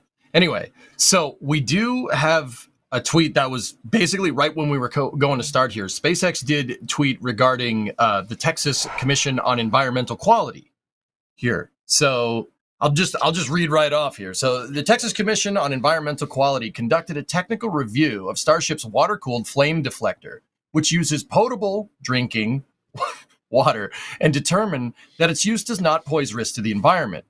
As we have detailed at great length here, that's that extremely long post about the Deluge system. It's a good read, a little spicy, but a good read. Okay, so the tweet further says, we have expressed permission from the TCQ to run the system now under the conditions of the consent order and a closeout letter from the EPA on its administrative orders. So, that sounds, I don't say that's a guarantee of a launch here, but that's definitely a step in the right direction. You know what's funny? Right? What's funny, EJ, is the comment period for the administrative order for this ended on October 1st. And you can actually go and see the paperwork and everything, because Save Our GV literally filed their complaint and their comment, I should say, comment. They filed it on October 1st, literally the last day. It's like, okay. All right. And then once that closed, they then took about a week to finish off the paperwork and everything. And then the administrative order got signed on October 7th, which then went into effect at midnight on October 8th. Guess what they did at midnight on October 8th? Guess what SpaceX did? I don't know. It's right on the screen right now. That's what they did. They fired the Deluge. Literally right as they got the administrative order to do it. So they have a 300-day window now to get the correct permit, which, as far as I remember, they started that process back in July. So probably think it's a couple more months till they finish it, if I remember correctly. But they've already started the process. So they just got to get the permit, and then they'll be good to go. But they are allowed to use it for 300 days based off that administrative order and go ahead. So that's where they're at with the Deluge. And they've also done some more work on the high pressure system, so it kind of doubles as a test for that as well. So, yeah.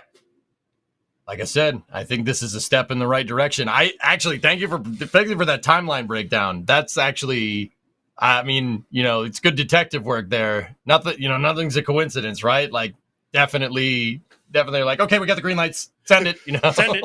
Go. just send it. That's cool. So once again, guys, this doesn't, and I can't stress this enough. We still. This is a step in the right direction, but we still need that launch license from the FAA. So we're, our favorite three-word phrase here, pending regulatory approval. This is definitely a step in the right direction, though. Yeah, it has me wondering whether or not this was the holdup or whatever else was. I hope we're told what the holdup was or why they originally said November to begin with. But who knows if we'll be told that. Yeah, I really do think once this whole thing blows over and we get our launch, that afterwards there will be something that comes out of this. I'm pretty sure that we'll probably see. They put the flag on the second tower. It's fun. Yeah, baby. Miracle. I like that. It's pretty cool. Yeah. Well, you can't keep it on the Pretty first cool. one. I wonder if they'll keep that out there for launch. Yeah, I mean, it might get a little tattered up if they kept that on the pad during launch. Yeah, just a little bit. Okay, so actually, you know what, Ryan? I wanted to ask you one last thing. If we can go just a little bit further, I'm kind of rifling through. I'm like, did we get to everything? So we kind of talked about it a little bit. All right. Ryan, let's hear the realist answer. When do you think that second pad with that flag on it is going to get done? When do you think they're going to finish that? I'm curious now. I want your opinion. Fully operational, as in they could, if they had a booster, they could put on it and fly it. I'd say Q3 next year, maybe at the earliest. Based off what we're seeing with this new pad, the sections we've seen come in with it. The amount of welding is kind of nuts that they're going to have to do with this. I would give it at least 6 months until that pad's even ready to go to the launch pad itself. And then you have to hook it all in and test it all. The pad is completely different. It is no longer an OLM ring. It is a large, almost like a cube, basically. They have a small box on the bottom. And then they have a larger box that goes on top of that, which will include all the hold down arms. And then on top of that is what's called the launch mount surface pancake, basically, which is the Deluge plate for Pad A, just kind of put on the top of the launch mount, is what it's basically. So it's all water cooled and everything. It's going to take a long time to put that thing together. It is ridiculously beefy. And they still have to put the commodities lines in. They still have to put in the drawworks. They still have to assemble the chopsticks. They still have to finish assembling the QD arm, put it on the tower, hook it all in. There's a lot to do. They're still a ways away. Maybe August next year. I could see it being operational. Yeah. Cody, what about you, buddy? I'd have to agree. I mean, I know Ryan's gonna know a little bit more about the ins and outs of the welding here, and it's probably gonna take a while. I mean, if there was already a substantial amount of work done to the actual launch mount, then I might say earlier. But I there's a lot of work that needs to be done on that pad before they can fly anything off of it. It's gonna be a little bit. I'm gonna be the spicy one here. I'm gonna say end of the year. That's okay. That's crazy. That's crazy. Have you seen the pictures of that, EJ? Oh yeah. Oh no, I have. I'm about to say, not even all the parts have arrived yet. Okay. Dude, never bet against SpaceX, man. That's what I've learned. I think it's going to be the end of the year. Now, hear me out. Like, first of all, I'm pretty sure Gwen said in a I think it was a appropriations committee for Texas that they plan to get it done by the end of the year. But like I said, it's like we were talking about before. Talk is a little cheap, right? I mean, yeah, Talk it's is a little like cheap. Right? Right? We know from the timelines that SpaceX always has that if they plan to have something happen very soon, it likely won't happen at that time, but they'll get a lot further along than if they said that further It time. was Crew 9. I think we're going to see a ramp for the pad just because the risk of this flight potentially grenading your pad. Well, quite actually grenading your pad. I think they want to get that pad operational a lot quicker, a lot sooner rather than later. And if you guys cast your mind back to 2016 when SpaceX had a little bit of an observation on their pad, they had a timeline on pad 40 at the Cape. They had just gotten the lease for 39A a couple years ago and were refitting that pad for Falcon, right? And then they ended up switching and scaling and getting that pad done. And we ended up seeing a launch for it in 2017, right?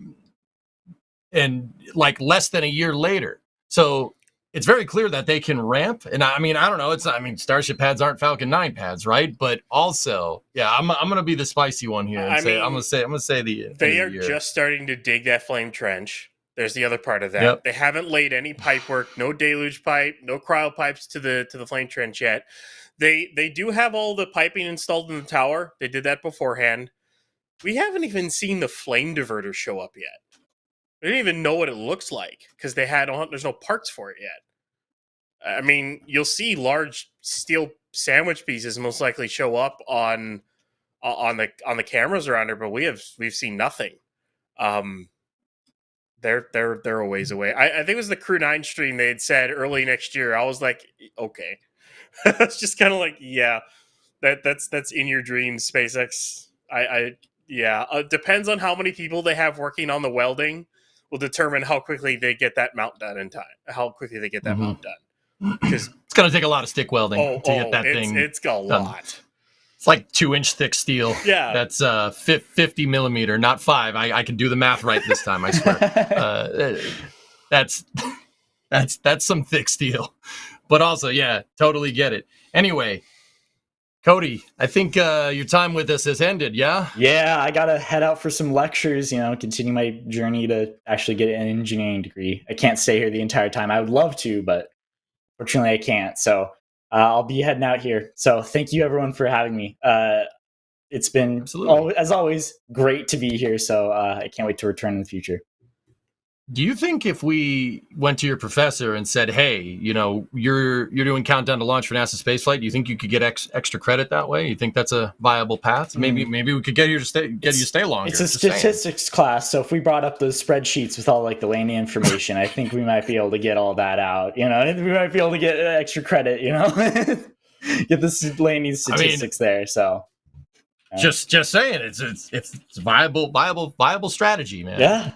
But anyway, no, seriously, don't be late for class. No, I won't. I won't. Don't do that. All right. Thank you guys for having me. See ya. All right, buddy. Thanks for coming on. It's good having you here. So, Ryan, it's just you and me, buddy. Yeah. The optimist and the realist. That's pretty good. No, it's fine. It's great. It's great. Oh, but overall, it's always fun to talk about the future EJ, and everything. What are you talking about? The Starship program and everything. Are you really sure it's just you two? See, nobody in the back channel said you were popping in just yet. I don't know. You got to tell me these things. I'm not psychic unless you think you can read my mind, which case I wouldn't do that. That's real weird if Alex can I wouldn't do that. That's probably not a good thing. But swapping in for Cody, we have Alex, the resident expert on spreadsheets, the sultan of spreadsheets. Sultan? The king of RUDs. The colossus of Qs. Man, because we kind of knew that Cody had that sort of out there. But yeah, I just tagged along here with you guys. What's up? I see that there's a U.S. flag now on the second launch tower. Yeah, I don't hate that. what's up with that? Like, is that recent? Have they I'm gonna done guess that? it's think that- recent. I think It they wasn't just did there a that. couple days ago, as far as I know, at Huh. least. I don't know. Maybe they're all gung ho. Launch. Let's go. I don't know. America. Yeah. I don't know Maybe what to that'll do be with my for hands. all the launch visuals and everything. Who knows? This flag I is just dangerous and want- obstructive, but I do like rocket launches. I want cameras from the top of the Pad B tower for launch. That's all I want. Yep. Like yeah. return cameras, because they have cameras on the sticks, on the chopsticks. So they're basically cameras that are looking right where the ship pins are. So that's where they usually pick up the booster and pick up the ship for lifting. So it's going to be really, really cool if they show those cameras. You'll literally watch as the booster is coming. Is just this massive metal piece is just coming down, and all of a sudden you'll see the pin go on, and it just slide down. I hope they show us that view, or at least a pip of it, please. I'm here for it. To be honest, I don't disagree with you there. I think I'm with you. I'm with you. Anyway, Alex, I actually had a funny question for you, if you don't mind. I'm actually kind of happy you popped in. I have an EJ Wild theory, boys, if you guys want to hear it. And once again, I might make a fool of myself with this question, but I kind of do that anyway, so it's fine. It's fine. Nothing wrong here, right? Before you go ahead, I should probably What's up? handle one question that I'm seeing in chat. People are saying the camera is not working. That is not a live shot. That is an actual photo. I'm not on camera right now, just so you know. Or is he? Yeah, the camera is right now pending regulatory approval. But anyways, I continue, EJ. I just wanted to handle that question that a few people have already talked about in chat. Dude, I wasn't expecting that. That's pretty funny. Like everything you do now, when you go, oh, I don't know if this is going to happen or not. You just have to end it with pending regulatory approval. You just have to end it that way now. Oh, it's too good. It's too good not to use. That's going to be a slogan for my life. Hey, did you do this chore? Nah, it's pending regulatory approval. Yeah, the Sorry, cameras are couldn't do being it. held by the National Broadcasting Association, also called the NBA. What? That NBA? Which NBA? What? Yeah, right. I'm just joking. Continue, EJ, with your question. You had a question before. Yeah, no. I wanted to pick your brain about this, right? So, Jay, can you pop us back to the picture of the towers kind of side by side, the one with the flag in the shot? Can you move us over there, dude? Because I noticed that Pad B is pointed in a different direction than Pad A. They're kind of like 90 degrees offset. See what I'm? Perfect. There we go. See what I'm talking about? Oh, nope, not perfect. Yeah. There we go. Hey, thank you, sir. Space Pope, the Alex Camera Fund. I'm sorry. Thank you for the $20 super chat on that. Thank you. So, all right. Alex, we had that tweet from Jeff Faust about what Bill Gerstenmaier said about sub centimeter precision. So 5 mil precision here. Now, I've often wondered, like, why would they make that pad go in a different direction? Now, we all know enough about rockets here to know that, that's hard to get that kind of precision. What happens is, Starship's supposed to be able to be like an airliner. What happens on a windy day? Now, Alex, do you think that they have that pad pointed in a different direction to maybe deal with a potential crosswind for super heavy landing? This is just wild theory on my part, right? Like, I'm just kind of throwing it out there. Like, do you think that pad is offset in a different direction because the wind might be blowing in a different direction? And, this booster, it needs to be perfectly aligned on one axis when it's coming in to get caught, right? So do you think they have that so they can deal with a headwind, like land into the headwind like an aircraft? I'm genuinely curious what you think about this. That's just a kind of a weird, crazy EJ theory here. I think it's more related with the infrastructure that they have at the pad. When they built the first tower, I don't even know if they really thought thoroughly where to put commodities relative to the tower. If you see the current configuration, the tank farm is in front of the tower, right? Or somewhat in front. It's sort of like in front and to the left, right? So all of the propellant lines come from the front of the tower near the OLM and then goes out to the back, not to the back, actually from the front, and then goes back inside of the structure.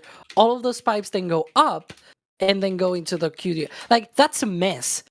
Not only is a mess, but also if you wanted to protect all of that, it's in the way of the rocket plume, right? Because they literally go next to the OLM. In fact, when they did the whole foundation, and probably Ryan can even explain this better than me, but when they put the foundations and the deluge system for the OLM, they had to go around some of those pipes in order to be able to install the plate, because it's like literally next to the OLM.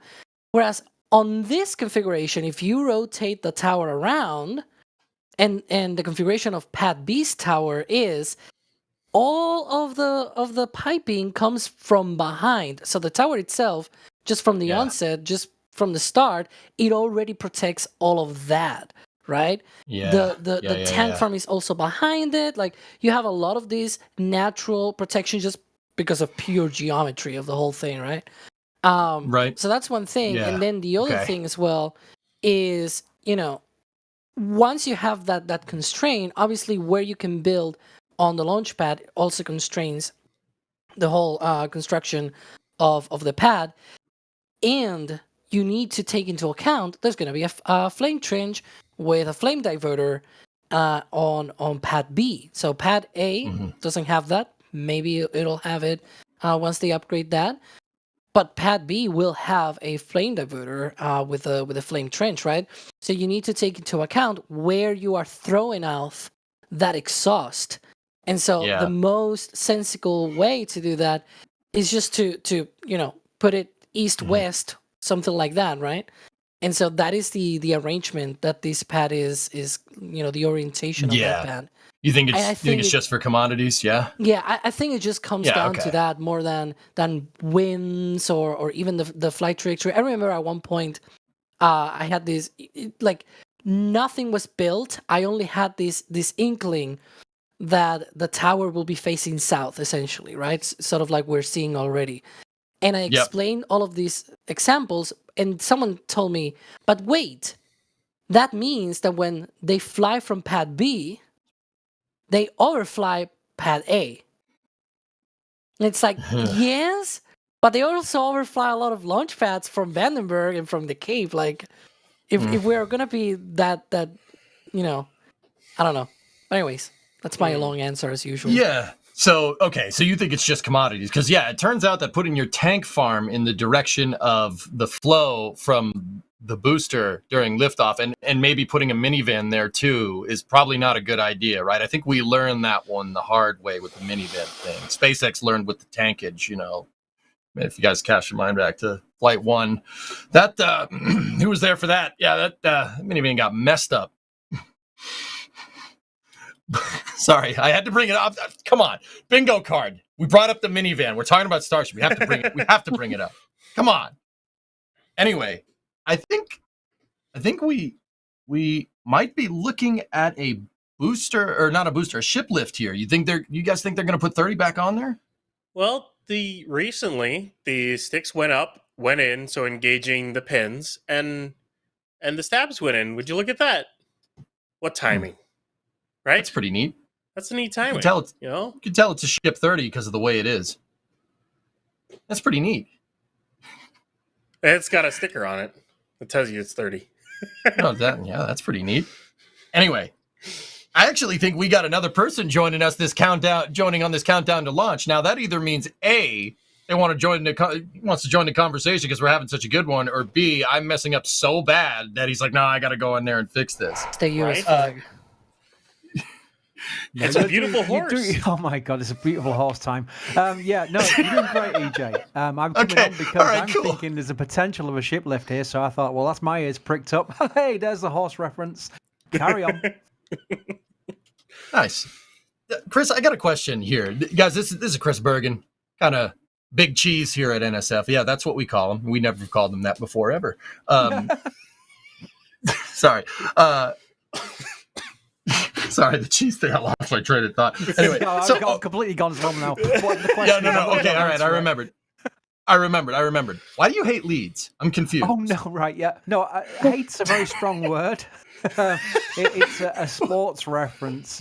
We call it football. You call it soccer. Yeah, they're not even a rival to York City, but we do have a kind of begrudging dislike of their higher status. So, and they are known around the country as Dirty Leeds because of some reference. But I'll go down a rabbit hole. Yep. Let's not go down there because there's a lot of Americans in here going, "I'm not interested in this." I will just say, Google a video with Michael Sheen, who's a big famous actor, called "A Damned United," and that will explain a lot of things. It's an amazing movie, even if you're not into sports. It's like Moneyball. I'm not into baseball, but I'll watch that movie and I'll love it. So that's The Damned United, it's called. Carry on. Okay. So footballing thing. Gotcha. Cool. Right on. So we think we got a lift going here. I mean, still got to wait for the Ryan, you said the QD arm to swing out here. It's still waiting on that. Yep. But the sticks are definitely gone in, and the stabilizers are definitely in. So, could be soon. But SpaceX likes to tease us, so we'll just wait and be patient here. It is the possibility of the final stack, so we want to cover it here since. Well, yeah, I mean, might be the first time we see them actually lift Ship 30. The next time it destacks might be hot stage. So, yeah, it's always love that joke from Alex from Flight 2. Down. Because Copyright Flight 2, strike. I was going to say copyright strike. Let's be real. I'm not doing that. Because Flight 2 was the 7 stacks for those of you who fondly remember all of those. And then when I think it was even during the stream, Alex called it out as the 8th D stack, which was when they did the hot staging. So still a good one. I'll tell you what, Ryan, for the uninitiated, what's the next big milestone we're looking for? We've seen the arms. We'll turn it down for the new people. The arms have got a good grab hold of Ship 30. But the next thing is the ship quick disconnect, moving away from the line of fire, shall we say? Yeah, it has to move out of the way in order to bring so the chopsticks can actually go up the tower. Otherwise, it might hit it. So, yeah. Actually an amazing device when you think about it, because we were talking about the recent rollback of Mobile Launcher 1 at KSC from 39B. That is the platform all-in-one tower that actually rolls for the SLS rocket. So it's a lot more complex. But if you think about the way SpaceX has taken this approach with a static tower, a bit like the shuttle days, where it's a shuttle fixed serviced structure. Thank you, I've done my bingo card there for shuttle. It's a fascinating approach they've taken, a simplified approach. There is literally just the one big ship quick disconnect arm there up the tower compared to the multitude of arms and umbilicals they've got on the mobile launcher. And they've got the booster quick disconnect at the bottom on the orbital launch mount, which is the version of the tail service masts that you have on the mobile launchers for SLS. The complexity, they've on purpose taken the complexity down, and that will also help with turnaround for this rapid reusability that they're going for in the future, because less complexity means less things to fix, less things to go wrong, and faster turnaround, less maintenance, isn't it? Yeah, I mean, even just stacking the rockets, even if everything else was complex, the simplicity of just lifting the thing with the same launch tower, you have those arms, and you just like even for Falcon 9, you still need a hangar and you need to roll out massive structures. Here, the massive structure itself is just a rocket, right? Like, it's so simple. It seems elegant, right? Even though it still looks rough, right? I think Starship it's still a bit rough around the edges, as they say, right? But it's still a very simple mechanism. You don't see a bunch of people with wires and trying to align the rocket stages and everything like the old days, or well, I say the old days, but it's still being done for a lot of rockets out there, and so it's definitely more elegant to the view. I also like the fact that, as you mentioned, it's not yet the Starship that is envisioned as the future vehicle of choice, the one which we'll see a lot of in the future, the ones that'll have windows, the ones that will going to Mars. I mean, this is already quite exciting for me. I will say the least. I say quite exciting. I was under exaggerating slightly. I'm very excited about it all, but I'm just thinking about the future when we start seeing what we've seen in the renders with the massive windows and taking massive amounts of cargo and people to Mars. It's something that I can go back in my old, because I'm quite old, I can go back in my years, back via the show program. They were always talking about Mars. They were always talking about Mars, but it was always 20 years away. And that plan never really advanced from 20 years. In fact, it slipped a little bit further. I would say at some point it was 25 years on one of the NASA documents for human landings on Mars. This vehicle changes that. I think SpaceX and Elon would never say, yeah, we might get to Mars in 20 years. They're talking about 2 years and 4 years, which is very ambitious, but it's not 20 years. So we're in a game changer situation now. Yep. We should be seeing that QD arm, the quick disconnect arm. If you see that structure, the launch tower, or there you go, the other view from the other side, that is the arm that supplies all of the propellants, all of the fluids and commodities to the ship. It also provides power as long as it is connected to that.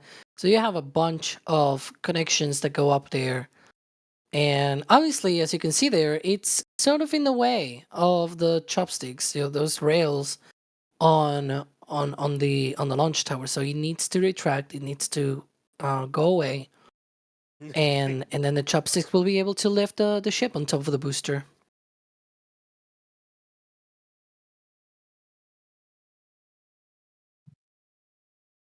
And a quick programming warning, I will go quiet for about 30 seconds when they do start to lift, because that's when I get my Bandicam out and I start recording. And the last thing I want to do is record my own audio on a clip that I put on X. It just feels very self-ingenuous, and I just don't want to do it. Dude, do you I don't know about you. I can't stand the sound of my own voice. I can't. Yeah. Self-talk. Yeah, I'm with you on that one. Yeah, people go back saying, "Oh, that live stream," and you're thinking, "I've got to find a certain clip point," and you're scrubbing through the video that you were on, and you're thinking, "Oh God, that's me." Yep, right there with you.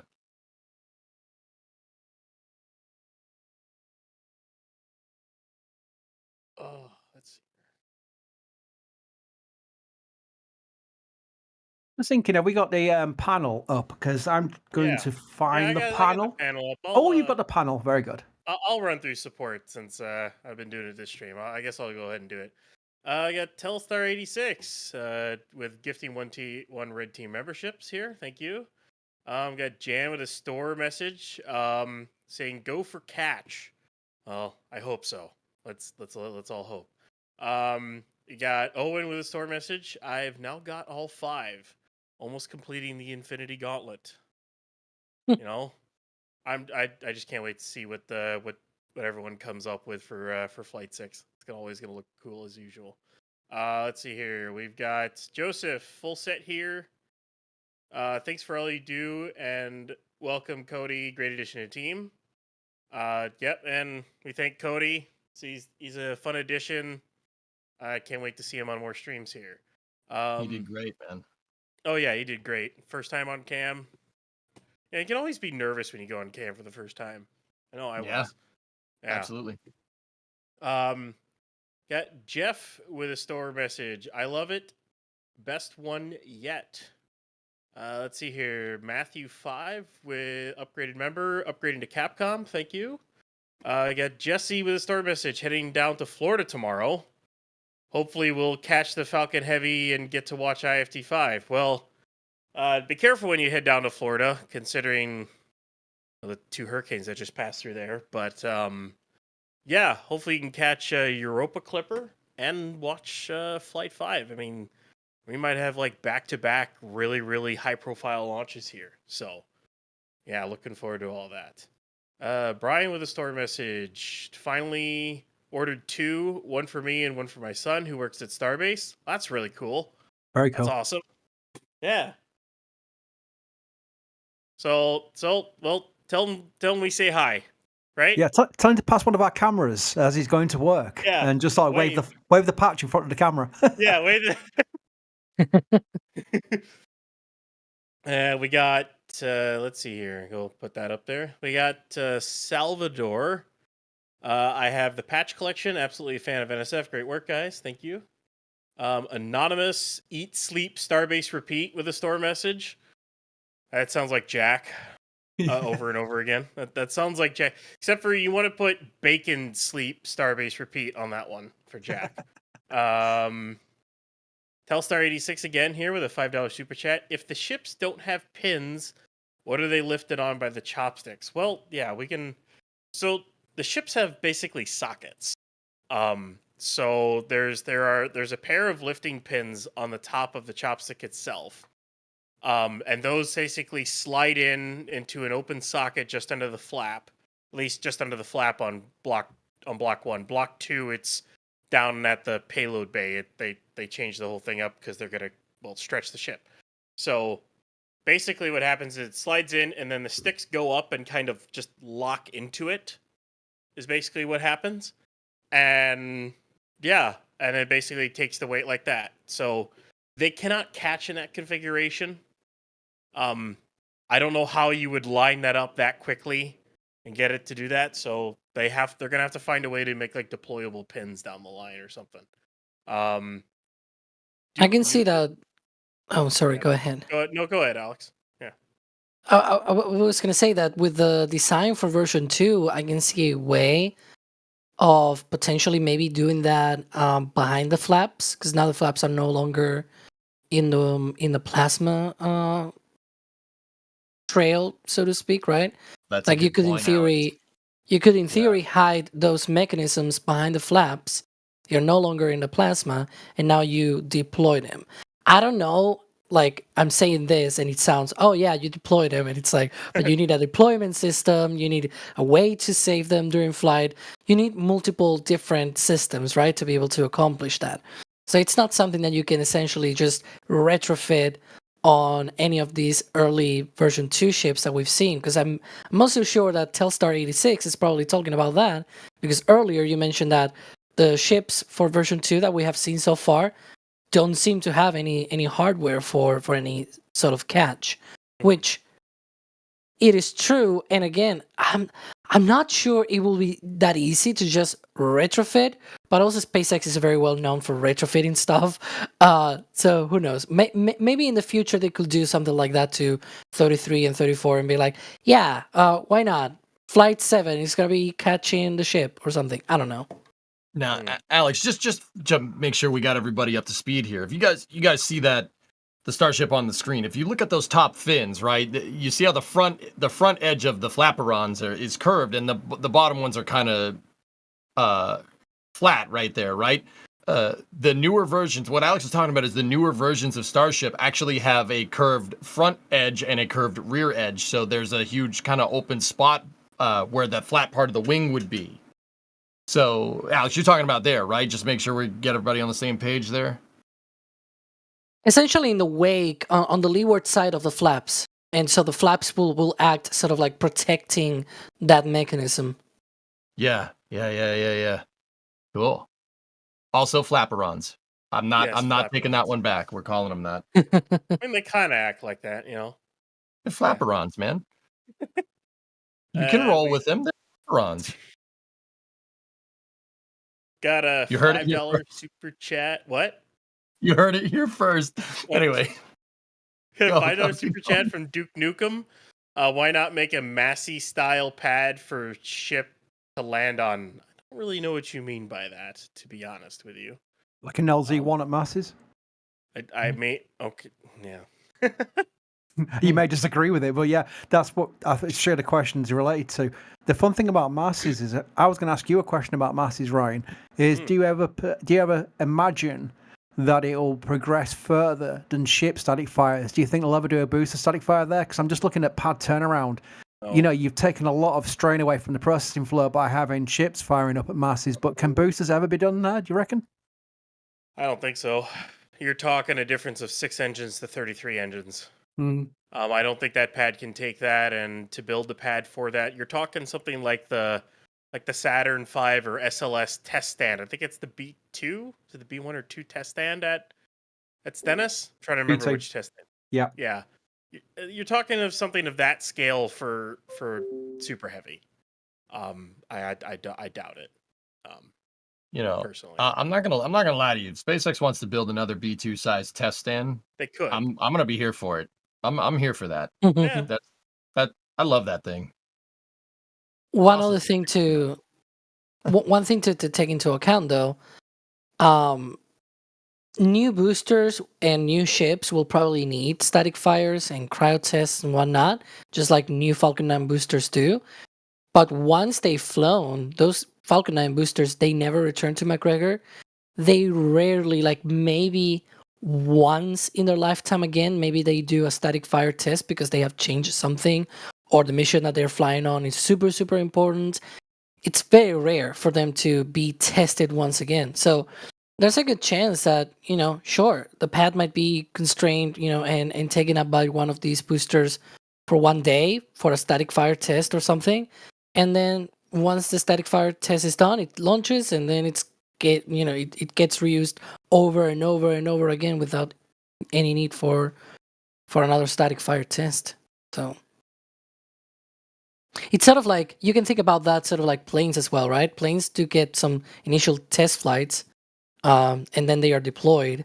So you could say, oh well, the runway that they're flying off, it gets held up by the plane because it's like, sure, but you still have that, right? I don't know. You also have scheduled maintenance and things like that. You have to fix them every now and then. Gotta change the thinking of how rockets should be maintained. Yeah, they're gonna have to start fixing these things like airplanes eventually, and that entails a whole thing to it. So, yeah, you're the plane guy here. Yeah, it can get it. They'll have to come up with their own maintenance program for it and what they think may need to be maintained, what they think needs to be looked at. It'll happen as they learn the vehicle. Like Falcon 9, with how much they've flown it, they understand. They should have a relatively good understanding of what breaks, what doesn't, what needs to get replaced after flights, what doesn't, what should be inspected, what doesn't need to be inspected after a certain number of flights or flight hours or whatever they want to call it. Because every time they pressurize that, they load the vehicle up with propellant and then it gets depressed. It's considered a cycle on that fuselage. Basically, you expand it and contract it again and again and again, and it takes its toll, and it can eventually start cracking. So it's up to SpaceX to figure out how much there is to do with that. Now, Ryan, forgive me. Like you know more about this. I'm not trying to be like, well, gotcha. I'm actually curious. We know that aluminum airframes crack, right? Do we know if stainless cracks? I don't know. After enough time, it will. You think so? Pressurize it and depressurize it enough. Eventually, it'll start cracking. Yeah. I mean, because you're just wearing the material. Yeah, of course. You're just expanding and contracting it. I don't know how many cycles it would take, how many flights it would take. But you have to remember, it's not just the cycling on that. Like when you consider a cycle on an aircraft, that is from takeoff to landing is one cycle. And because it's pressurizing the fuselage, right? Not necessarily for fuel. Well, plus but running it's a cycle on the engines, it's a cycle on the airframe. It's a whole cycle is what they consider it as. And airframe is only good for so many cycles. It's usually like 30, 40,000 cycles. It's a lot. A lot more than people think. Airframes last 30 to 40 years or longer, depending on what they're flying for. Eventually, it gets to the point where you can't fly any passengers anymore, and they're only relegated to cargo. But it's going to be up to SpaceX to figure out what their limits are for these vehicles in the long run. Aluminium. All right, I'll meet you in the middle with aluminum. Is that fair? That's fair. All right, cool, good, sweet. We broke our peace deals here, chat. Got what? Nathan with a store message. Gotta get them all. Yeah. All right. Pokemon. Space Pope with a $20 super chat. Thank you. The Alex Camera Fund. Mighty Don $20 super chat for another Alex Cam Fund. There you go, Alex. You get a new camera. Ethereal Swordsman $10 super chat. When NSF team game night? I can't imagine Among Us cart or a fighting game tourney being any less spicy than the Flame Trench, or even multiplayer KSP or open RCT to build cool things together. I mean, that are we talking video games or are we talking like actual sports? Because I would do either one of those. Video games. I see this request a lot, EJ. We actually did a GTA 5 server for a bit in the early days where we're all flying around shuttle carrier aircrafts around the main airspace of Los Santos, which was hilarious because we all had one and there was far more shuttle carrier aircrafts than I've ever seen in my life.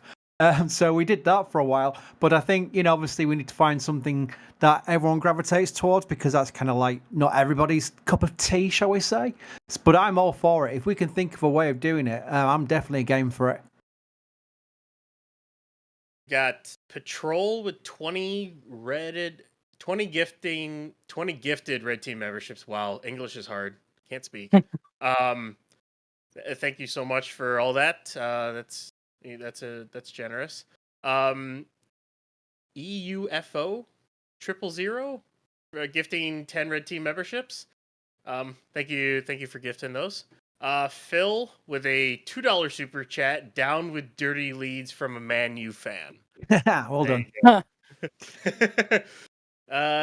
Ben Creasy Vision with a $10 super chat. Other than a full wet WDR, what kind of testing can they do with the full stack ahead of launch?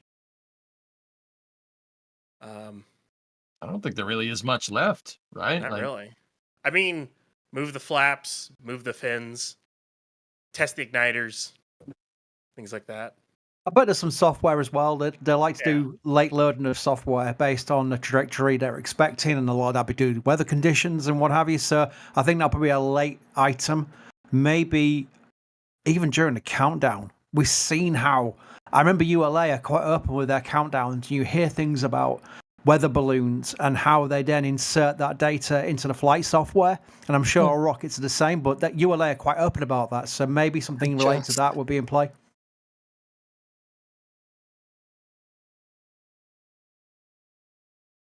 Actually, Ryan, I had one more question about EMP stuff, if you don't mind. Like, I know I'm asking the questions, right? Yeah.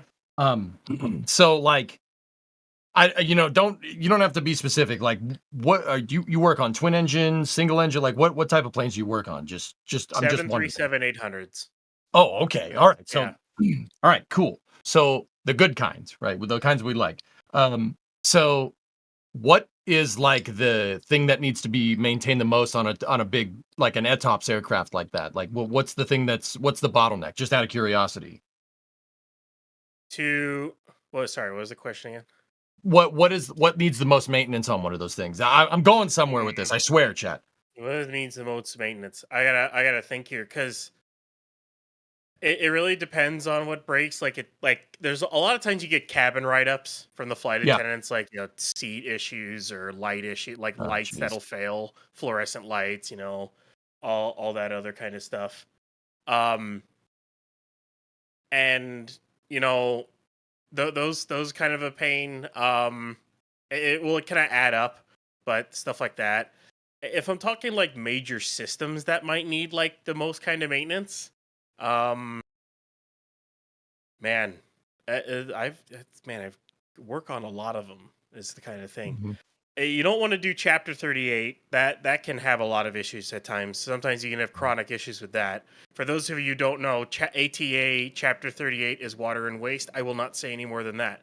No, I'm not going to say any more than that. Not going there. Fair. You asked, I'm not saying any more than that. The engines can be kind of fun. Depends on if you run into any issues with the IDGs, your integrated drive generators, or things like that.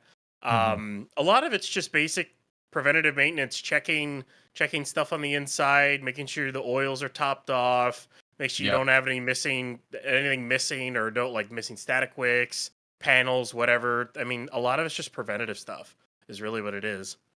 Cool. Okay, so Now that we have that context, I want to ask your opinion. I'm just genuinely curious. You know, we were talking about load cycles on Starship with the commodity tanks. What do you think is going to be?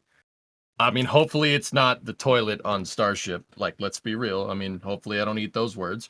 What do you think? What do you think would be the thing that you got to keep track of with a ship like Starship? You know, something that's going through all those crazy cycles. Is that the thing to look for? Like cracks in the stainless steel? Heat shield. Yep. Okay. Cool. Heat That's what I shield's gonna thought be you'd the say. most, because you're gonna be flying. You're flying through the air with it, and you're re-entering with it. And it's the most fragile piece on it. I would assume it's going to be tile maintenance and replacement is going to be the biggest item on Starship, just as it was like the biggest item on Shuttle. It's the unfortunate thing of a reusable vehicle is the heat shield. I mean, I can't. I'm trying to think of something else. Like on Booster, it'll probably be engine stuff. Is being my assumption on engine stuff or grid fin things because the amount of stresses they go under during the flight. But on Starship, it's definitely the heat shield. A heat shield and flaps that'll undergo the most stresses, and we need the most preventative maintenance and maintenance in general. Yeah, for the space shuttle, it was TPS as you'd expect, and MPS, main propulsion system. On the aft of the space shuttle, you'd have the 3 engine bells you'd see as they are on display. But because the ones on display, such as the one at Kennedy Space Center Visitor Center, looks like it's got 3 engines, it's not. They're scrap nozzles because you can't see the inner workings of the MPS, which is all in the aft. That is basically the power systems and all the big fancy lines and pressurization, COPVs and all that business. That took a lot of work in OPF flows. Yep. Yeah, they are nozzles on sticks, as you. They are nozzles on. They are. They're nozzles on sticks, and that people go. I saw some real RS-25Ds. I'm going. Don't want to break it to you. Though. There is, but it's not attached to Atlantis at the KSC. I've seen it. There's an actual real RS-25. It's just that, you know, it's like separate in another room on the same exhibition. Yeah. Now, Chris, I got a question. You know, they are nozzles on sticks. Those nozzles are legit, though, right? That's not like a mock-up. Those nozzles are real, right? Kind of. They're scrap nozzles that had left over. They've never flown those nozzles. They're just scrap nozzles, but they are actually real nozzles. They're not like made of plastic. So yeah, halfway kind of like nozzles. Cool. Yeah, I mean, the reason why I brought this up, and Ryan, thank you for the answers, man. I appreciate it. You know, like we got to start thinking. You know that SpaceX is thinking about this like it's an airplane. They're thinking about it like a 747 that flies into space, right? Or an A380. Pick one. Pick whichever one you like. I like 730. I like 747s because shuttle, right? Right? No A380 never hauls a shuttle around. Okay. But sorry, had to get that in there. Like you got to think about like what does the con ops look like for maintaining a Starship fleet and a super heavy fleet in the future. I think that's super wild to kind of just go down that little rabbit hole there while we're waiting for the QD arm to swing out of the way. I think it's super neat. Yeah, you know what? That's got me thinking, and I'm not sure why I've not considered that before. Because the envisioning is of boosters and ships all returning to the launch site during their missions, and obviously there were tankers, and there'll be missions to Mars where the ship goes on to Mars. So there'll be a lot in the early days, at least, of both vehicles returning.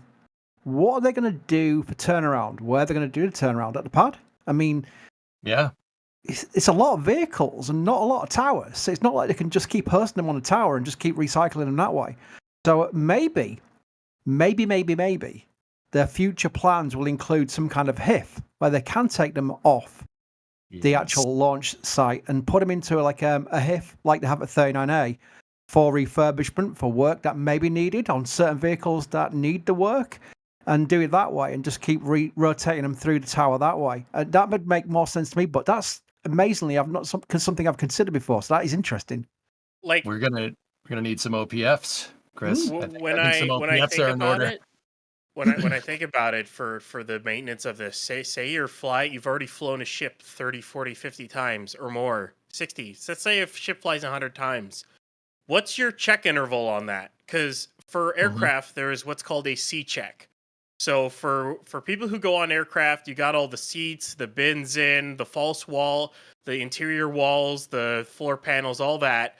When it comes to a C check, all of that gets taken off. Anything that's not riveted to the aircraft is taken out.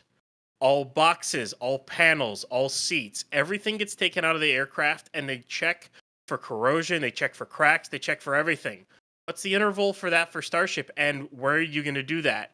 You need a hangar to do that in, to open up all the panels, to take out all the engines, to open the whole thing up. And not only that, you might have to strip the heat shield to take a look to see if there's any cracks under there. You might be able to do that from inside the tanks, but that's still a possibility you might need to do. Check for corrosion under the flaps, under the tiling system. Like, where are you going to do that at? You need to build a set of hangars and equipment to do all that. And they don't have that right now. You're talking massive hangars, like more than just something the size of the VAB.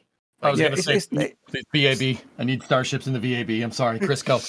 No, it's fine. Exactly. I think that might actually be something that we could try and bring up next opportunity we get to ask someone involved in the future plans, because that is interesting. Also, it's not a direct comparison because it's a different kind of vehicle, but Falcon 9s, when you see the sooty Falcon 9 boosters that have flown several times, you will see lines on the booster. That is where they have literally taken it into the HIF and gone through the weld points, the weld lines on the vehicle to check that everything is fine. So they've actually scrubbed off the soot on that. That's why it's got lines. And a lot of people don't really know why they've got lines in the boosters when we see them returning to Port Canaveral, or when we see them out on the pad and they see the lines then. That is where they're checking the weld lines. Now, obviously, with a vehicle that's mainly covered in TPS, that'll be a different kettle of fish, but that, again, aligns with the last 3 or 4 questions about the maintenance. The maintenance were mainly on the TPS, and that's something they can do out in the open, but when we get into the business end, especially crewed flights, you want an environmental situation where the work you do on that TPS is completely protected from the environment. So, again, hangars. Yeah. Didn't we also see a document a little while back, and I could be pulling this one completely out of thin air, guys. I think we saw a SpaceX paper somewhere for a Starship breakover device. So, like, there's the possibilities out there. What's that, Ryan? The TEA is where it came from. Yeah, they talked about a Starship breakover. So, guys, if you don't know what a breakover is, it's basically a nice way of saying a piece of equipment that takes the vehicle from vertical to horizontal. So, like, Blue Origin has one at Port Canaveral that's designed to receive New Glenn and turn it on its side. I know Kevin does not have that picture around. Kevin, I'm not going to ask for it. That one, we'd have to go find it. But do you know, we're talking about like a high bay. Do you think we're gonna see something like a big, like, space station processing facility sized clean room and have Starship tip over on its side and bring it into like an orbiter processing facility style structure? I mean, I'm not gonna lie, I'm kind of here for that. I kind of want that. I think they keep it vertical for that. I think if they're gonna do horizontal, it would be for transportation only. Yeah. But Okay. I think for bays to do maintenance, and they just have a boatload of processing stands.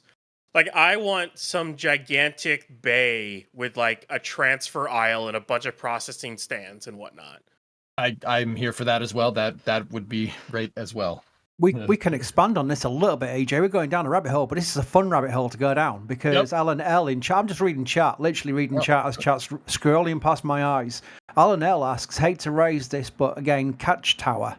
Now, while 39A has certainly got plans for a catch tower, that does make it intriguing that it provides a little bit more capability for the returning vehicles to then be taken down off the catch tower into maybe on some transport system into a hangar like an OPF for that refurbishment, that for those inspections and for checks, whilst not interfering with operations for the next mission on the tower, the actual launch tower itself. So while catch towers seems like overkill, I think, Ryan, we both, even Alex, don't you, we all think that's a bit overkill, but we've seen it in the plans for 39A now, the most recent ones. So obviously that's something they're considering. That could then be in an area where there is a locality of a hangar to allow for those inspections. Mm-hmm. Yeah.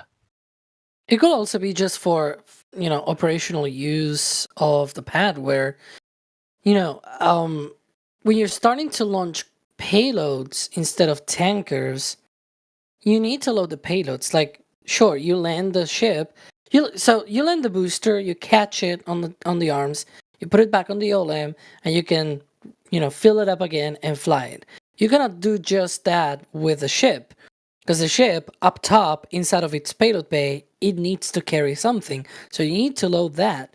And the thing is, having a separate catch tower makes sense for an operational launch pad such as 39A.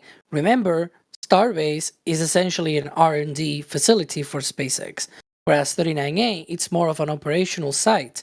It makes sense because while you are using one of those towers to catch another ship, on the other hand, you can prepare another rocket, another launch campaign on the main launch pad.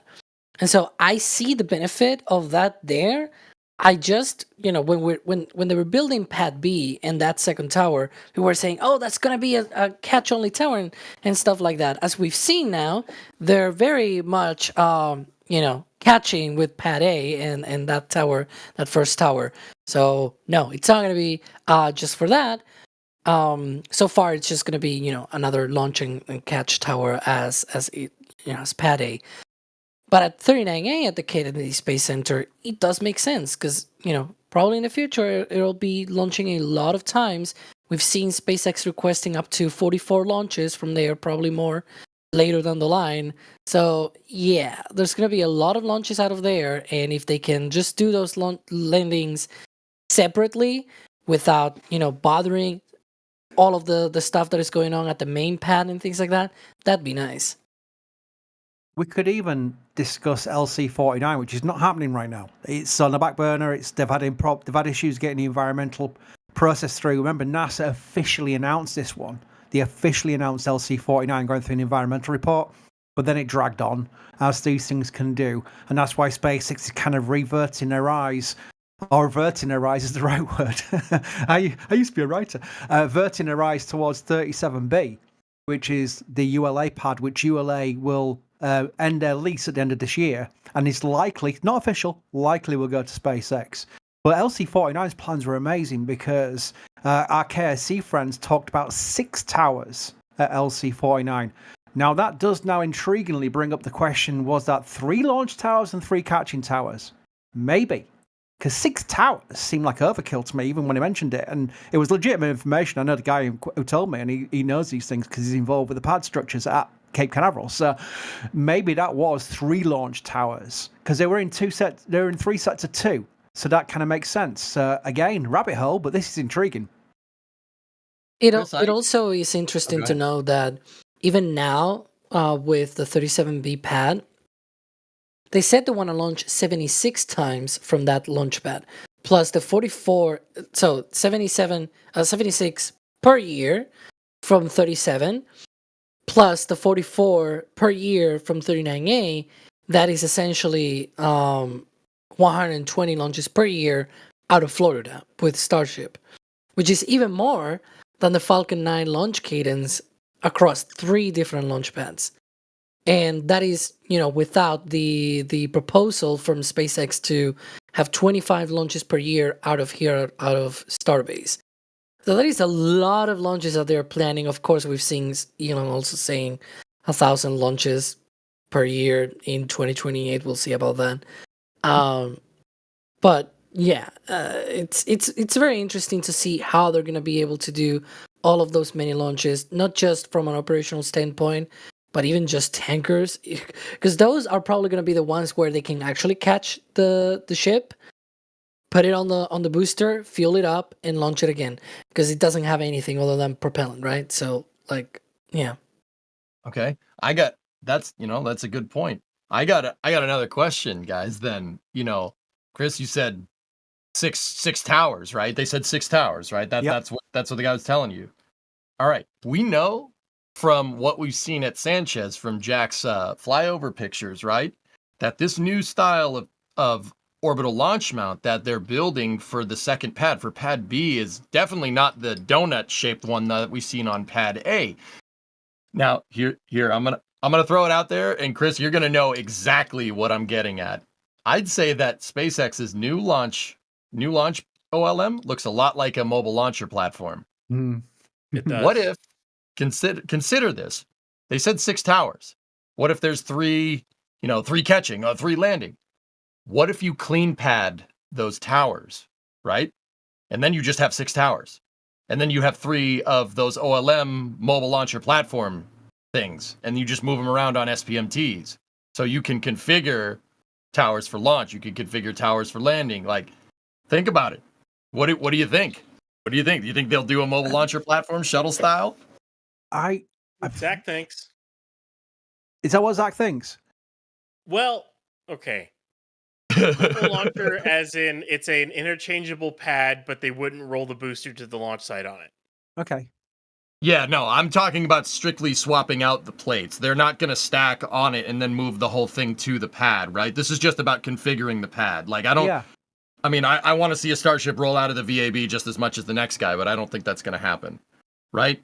Like, I'm talking about configuring the pads for plates, because the OLM is the risky part, right? We all know that. That is the most complicated piece of GSE. I mean, save for maybe the chopsticks, but you don't need the OLM for landing, but you do need the chopsticks for launching and landing, right? So I'm talking about not like, they launch from the pad and like an SPMT comes in there, pulls the thing away, in the 7 minutes flight time that they have. I'm talking about reconfiguring. You'll be able to reconfigure pads. Like, you could have one configured for landing and then one configured for launching, right?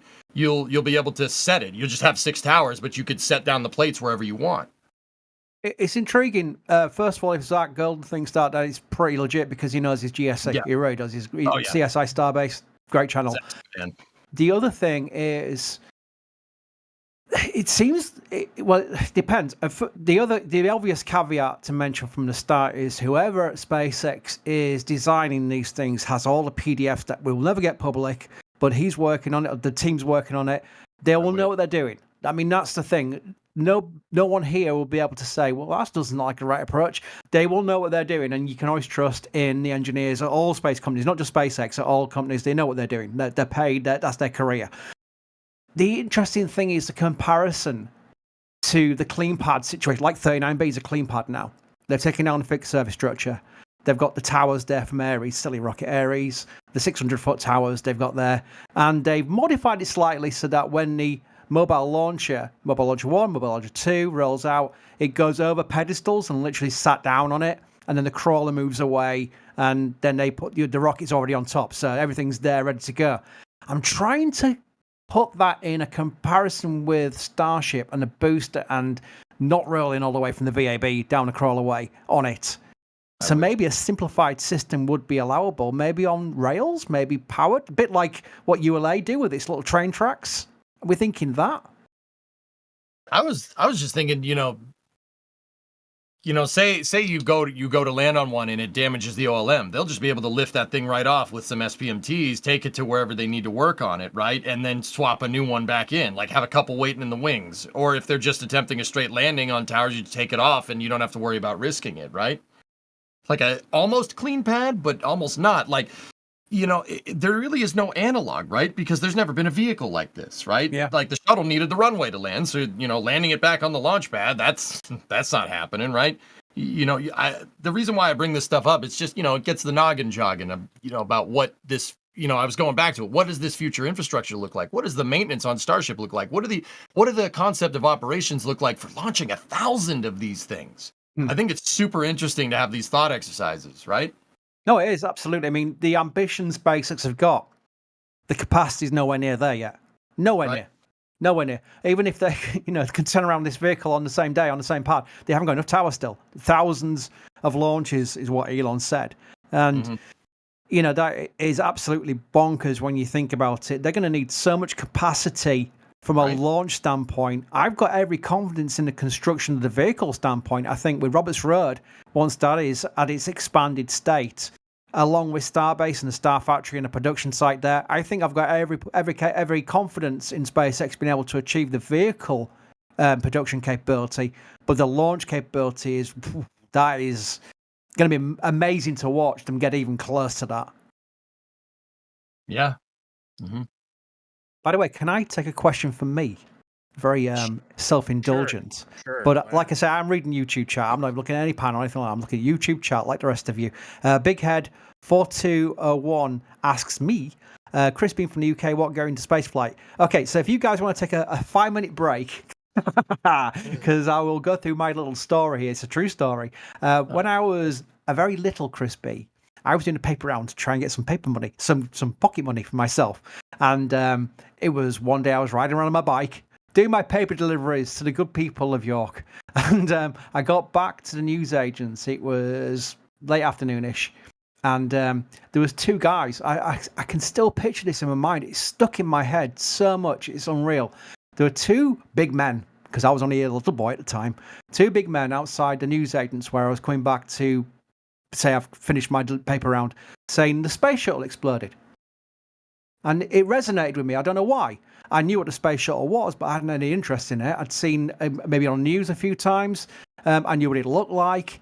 And for some reason, it was like, hearing those words, it was just so surreal that I went home and my mother had BBC News on. And it was showing the downrange by that and the downrange view of the debris hitting the Atlantic. And then they showed the replay of the launch. And the feeling I had at the time was not the tragedy. It was like, wow, that's beautiful.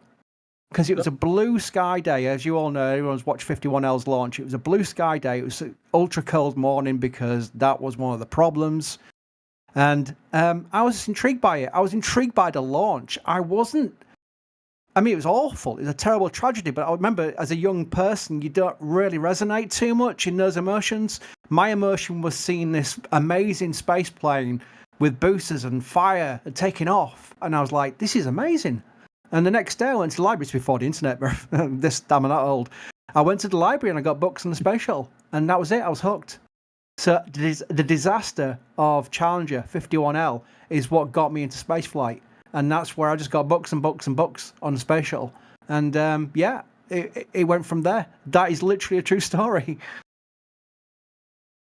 That's how it happens, man. I mean, that's not the best way to get into it, but yeah, it's usually seeing a launch or something. But yeah, I don't know, something about it that resonates, man. Once it grabs you, it doesn't let go.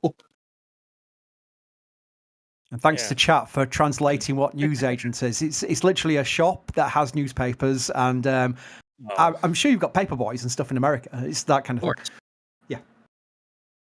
I got. I guess we can do some more support here.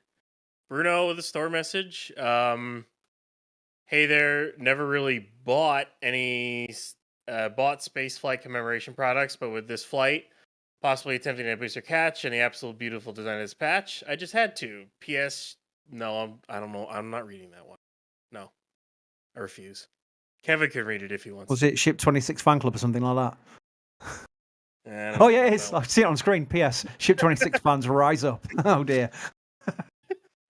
Got Billy with a store message. We'll be watching from Shetland, hoping to see a catch a long way away from that stage at Saxiford. Yeah. That's a while off, isn't it? I mean, we've got the 2 UK launch sites in the north of Scotland, one in the Shetlands. Saxiford is the one in the Shetlands. That's 3 ferry trips once you've got to stop at Scotland, so that's a heck of a journey.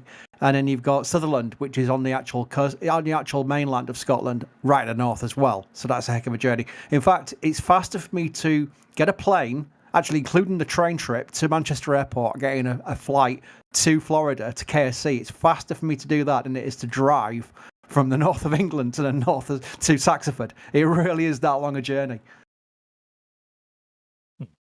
Then we've got Miss Daisy. Did I hear Ship 26? Oh, God's here.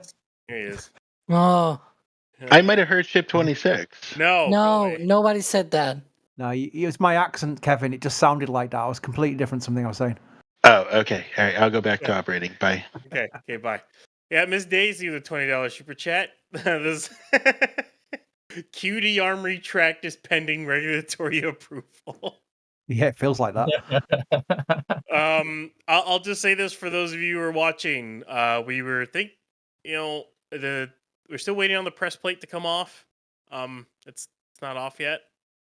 So we're kind of waiting to see if SpaceX will go over there and take it off. But the crane is not over there yet either. So we're just kind of watching and waiting to see if SpaceX goes ahead with this or not, because it seemed like they were gearing up for it and then maybe not. So we're just kind of hanging around with you guys trying to see if they're going to lift this thing. for the final lift before Flight 5. Let's go. Yeah. See, I don't even know how to pronounce that. We had a new member, Catcom. I don't want to butcher something.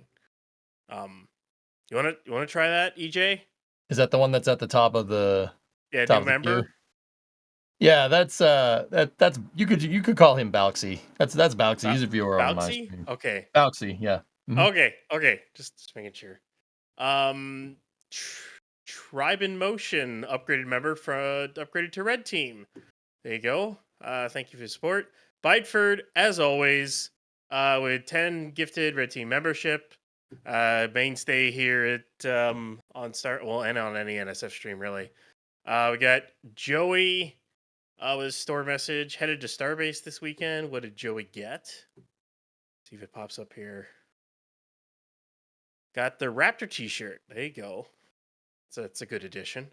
Angie with a store message. Love the coverage and I love these patches. We'll be adding it to my collection. Another thing to add to my collection. Can't wait for Flight 5. Let's go Starship. Was that Ryan doing an impression there? I was trying to do Grievous, but I failed. Oh.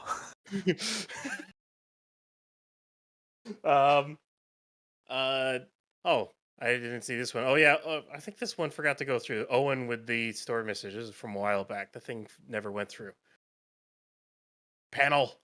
Tevin with a store message. Keep up the great work, guys. One of the best streams for your space news. Thank you. Let's see what Tevin got. By the way, while you're doing that, how well did Cody do? Cody was amazing. He's a little rock star for the future, Cody. Yep, he did great. Let's see here. Got the patch. Christopher Tibboney? The pissed off bus driver with a $10 super chat. Just tuned in, so is the FAA giving them their license to fly? Not yet. The FAA has not released it. We have pretty much everything but at this point, right? Like, what are we missing aside from the license? Yeah. I don't know. Maybe some. I don't think there's any Evacs. More. Evacs plus maybe like sound notices because of the possible RTLS. That's about it though. I think. Yeah, there is not much left. So, Premier League with a $10 super chat. How much lateral, longitudinal, vertical, and rotational leeway does the booster have to be caught by Mechazilla? It's a loaded It's not question. a lot. It's really not a lot. I mean, do you want us to give you lat longe in degrees, minutes, in seconds? It's down to, it's less than a second if we're talking latitude, longitude coordinates. We're like. By the way, two things. One, Premier League. Who's your team? Because obviously that username is related to the Premier League. And secondly, I do believe we've got a video tonight that helps explain some of these answers. Yeah, we have a video coming out tonight that'll answer those questions. If you wanted to know the answer. One of the things that you'll see is all of those things about longitudinal, lateral, vertical, whatever. One of the things that I should actually say here, though, it's not on the video. The video actually centers on a different topic, which is Falcon 9 versus Super Heavy. But the way that Super Heavy and the chopsticks actually deal with all of these uncertainties is when you think about the vertical component of the whole thing, the chopsticks don't move up and down. The carriage system, it just stays up there at the top of the tower. So that doesn't move, and they don't need that because if you think about it, if the booster is not coming down with a good vertical speed, it's not coming good in the vertical direction, you can forget about whatever it is hitting, right? Like it's gonna hit at a decent velocity. As for the other two axes, so to speak, the other two directions, you have sort of outwards and inwards from the tower, so closer to the tower, further out to the tower radially. You have the landing rail is very, very long. Like it's a really long piece of equipment. So there's a lot of leeway there. The actual axis that it's very complicated for the booster to hit or to be able to nail down. you have to think about the other third one, which is left and right around the tower, which is why the chopsticks only need to close. That's the whole point of the chopsticks. When you see what axis they move on the one that the booster, might need a little bit of help, which is left and right. And so they close, they do this slapping, and that sort of helps guide the booster into position. Hopefully, though, with that half centimeter or even half a meter precision, that'll help on all of that. It's a very complicated maneuver, though. It's not that easy. Like, I'm saying all of this, and it kind of feels like, oh yeah, whatever. It's a very complicated thing, but it's not as complicated as it sounds. A bunch of the things that will constrain the chances of success are the things that they can actually control. Then we got, let's see here, Mr. Piotrkov, I think. Thank you for coming to Pat Rad member. Sorry if I'm butchering these names. I'm not great at names. Horrible at them. Anonymous with a stored message. Ready for catch. Let's go. Love the coverage. Always. Keep up the good work. Thank you. Got the patch. Brianna Matthews with the $10 super chat. I'm siding with EF. I assume you meaning EJ. Yeah, that was a typo. That was me. I think mobile pad makes sense. I believe they stopped the third booster transport stand. They actually did not stop the third booster transport stand. They recently just painted it. They're slowly working on it. They don't even need 2 booster transport stands right now. That's why they really haven't been working on it, but they didn't stop on it. Telstar86 with gifting a Red Team membership. Thank you. Sky Blue with a $5 super chat. Didn't say anything. Thank you. Anonymous. What? Train. Oh, yeah. It's the hype train. The hype train. Choo choo. Anonymous storm with a store message. Get them while they got them. Yep. Getting the patch, I assume. Yep, Fly patch. And then Sky Blue is a new member. Thank you for coming, a Pat Red member, and that is literally caught up on all the support. Do we have any questions that we can look at here? Well done, Ryan, because we do get so much support. It is hard to keep up with. We do make a real conscious effort to make sure no one feels left out for being kind enough to support us, which again, I find surreal. We get so much support. Remember, there's 4,500 people in here, and the amount of support we get, even on Raptor sides with 2,000 people in, is absolutely bonkers. I was watching Ryan Hall with the hurricane coverage last night. Amazing coverage, as always, from Ryan Hall. And he had like 350,000 in, and I don't think he was getting like obviously the same level of support we were getting, and he was doing some like public service. I mean, we are covering rockets. We take great pride in what we do, but let's face it, this is not life or death. This is rockets. It's fun. It's cool, and it's future, and it's interesting, and it's positive. But when you compare it to some things out there, it's really amazing that we get so much support, and we never lack appreciation for it. And just as I say that, a $20 super chat from Steve Kolovic comes through. What's your chance of catch? And if it happens, will there be any dry eyes? No way. I'm a Yorkshireman. We don't get emotional. I guess we can go around the horn and what's the chance? Kevin apparently in the back channel here, he gets emotional. All right, I guess we can go around the I mean, I think I said it earlier. I think I gave him like a 70% chance of this working. I guess we can ask everyone else what they think. I mean, should I go? Go, AJ, you go first. Go first. Yeah. I was going to say I'll throw my hat into the ring, dude. After hearing what Gerst said yesterday, I think they'll get it. You wouldn't go out and say that and not be sure about this sub centimeter precision, right? Mm-hmm. That's pretty dang high confidence, and that doesn't seem. Gerst is not the kind of guy. If you follow the shuttle program, he's not the kind of guy that's gonna hype up something or embellish something. That kind of sealed the deal for me. Like up until that tweet yesterday, I was like, they might. I don't think they're gonna get the pins. They might snag it on the grid fin, which it's still a possibility, but you don't go and say that. You don't go and say that if you weren't like absolutely sure. Now that doesn't necessarily mean that they'll get it, but also at the same time, you're gonna go out and say something like that. I think if everything goes right with the booster, yeah, they'll snag it. Absolutely. Chris? Is it my turn? Well, Right. we'll Okay. go with Chris, then we'll go with Alex. See if he has a long answer. I didn't dare interrupt Alex. That'd have been terrible of me to do. I'm hoping it's going to be a success. I just think personally, I'm sticking with my personal, which is again, I don't work for SpaceX, and thank goodness I don't, because it'd be a right mess if I did. I would have liked to see him do another soft water landing. I'm just going back to the Falcon 9 booster landings where they did a soft landing. I think they did 2. And then they went to the drone ship and they had quite a lot of booms on the drone ship before they got it right, and they've nailed it since. Let's say they've had like a couple which have not worked out of hundreds which have. So that's all worked out great. There's confidence in the fact that those people involved in making that success happen, Lars Blackmore and people like that, are involved with Starship landing now. So that experience and that confidence and that success has now translated to Starship.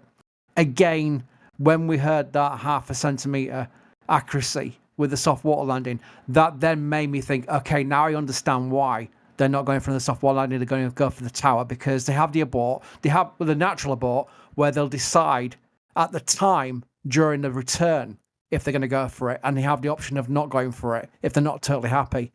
So all those things have played into this, where I'm thinking, well, if these people, these very clever, experienced and super brilliant people are going to say if they're confident or not and go for it, that's a terrible way of wording it. I'll try and rephrase that. If these people who know what they're doing are confident in doing it, then who am I to say I don't have the confidence? My confidence levels have increased as basically from that information that Gerst put out there yesterday, that they've got the accuracy down to a T. Why not go for it? And with that, I think they will catch it. Chat, just to clarify, he said sub-centimeter precision. That like, trust me, that's not me screwing up metric again. That is what he said. We have the tweet. There's also a video as well. The audio is a bit wonky, to put it lightly, but he can be heard saying that it was 0.5 centimeter. Oh, that's a good point, because a lot of people were thinking, was it a misquote? Did he mean 0.5 meter, which would have still been majorly impressive? Yeah, if anything, it will have been like misrecalling or like misspeaking or something, but it was not a misquote or anything.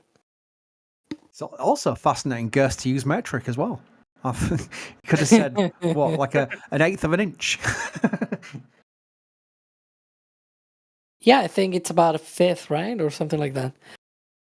Something like that, yeah. What do you think, Alex? What's your percentage? Do I go with a joke answer or the actual answer? I don't really care. Both. Both. Or both. Let's go with both, just for fun. The chances is 50-50, of course. It either happens or it doesn't, right? That's true. I really don't know, if I'm gonna be honest. There's so many things going on, right? That for all we know, we may just not see any catch on this flight, because they still have all of those different health checks that they need to run, and they have the flight director needs to actually manually approve the return. So, for all we know, maybe those health checks, those automated systems, they say, no, it's not good, man. It's gotta be, like on all on the old arcade games where it says, game over, insert coin. Sort of like that. It's gonna be, whatever. Insert another booster and try again. So that could be a totally, equally valid thing that might happen. We just don't know, right? It's very. I guess once they confirm that they are going for the catch after it's already done the boost back burn and everything, then I may be able to say, oh, it's going to catch, right? I don't know. I actually don't know if I'm going to be on the launch live stream commentary, but in any case, if they are indeed going for, if once it passes all of the health checks and whatnot, think they have a good chance of catching. At the very least, an SN10 type of landing. Hang on a minute, Alex. We need Alex excitement on this launch. Come on. We need Alex excitement on the launch. I hope I'm on launch too. I can't. I so badly want to be just there. I just want to be on and just share my excitement for them trying to go for a catch. I so badly want to do it. One thing that I said, because you saw how Booster 11 came down, right? That it had a lot of flames. Also, methane, when you shut down a methane engine, methane likes to be very flamey. I wouldn't be surprised if the first time they catch a booster, the booster just goes on fire. Remember, it's happened with Falcon 9 already. Remember, like, the first boosters landed and the engine section went up on fire. They may still have some CO2 left over to do they may do an engine purge.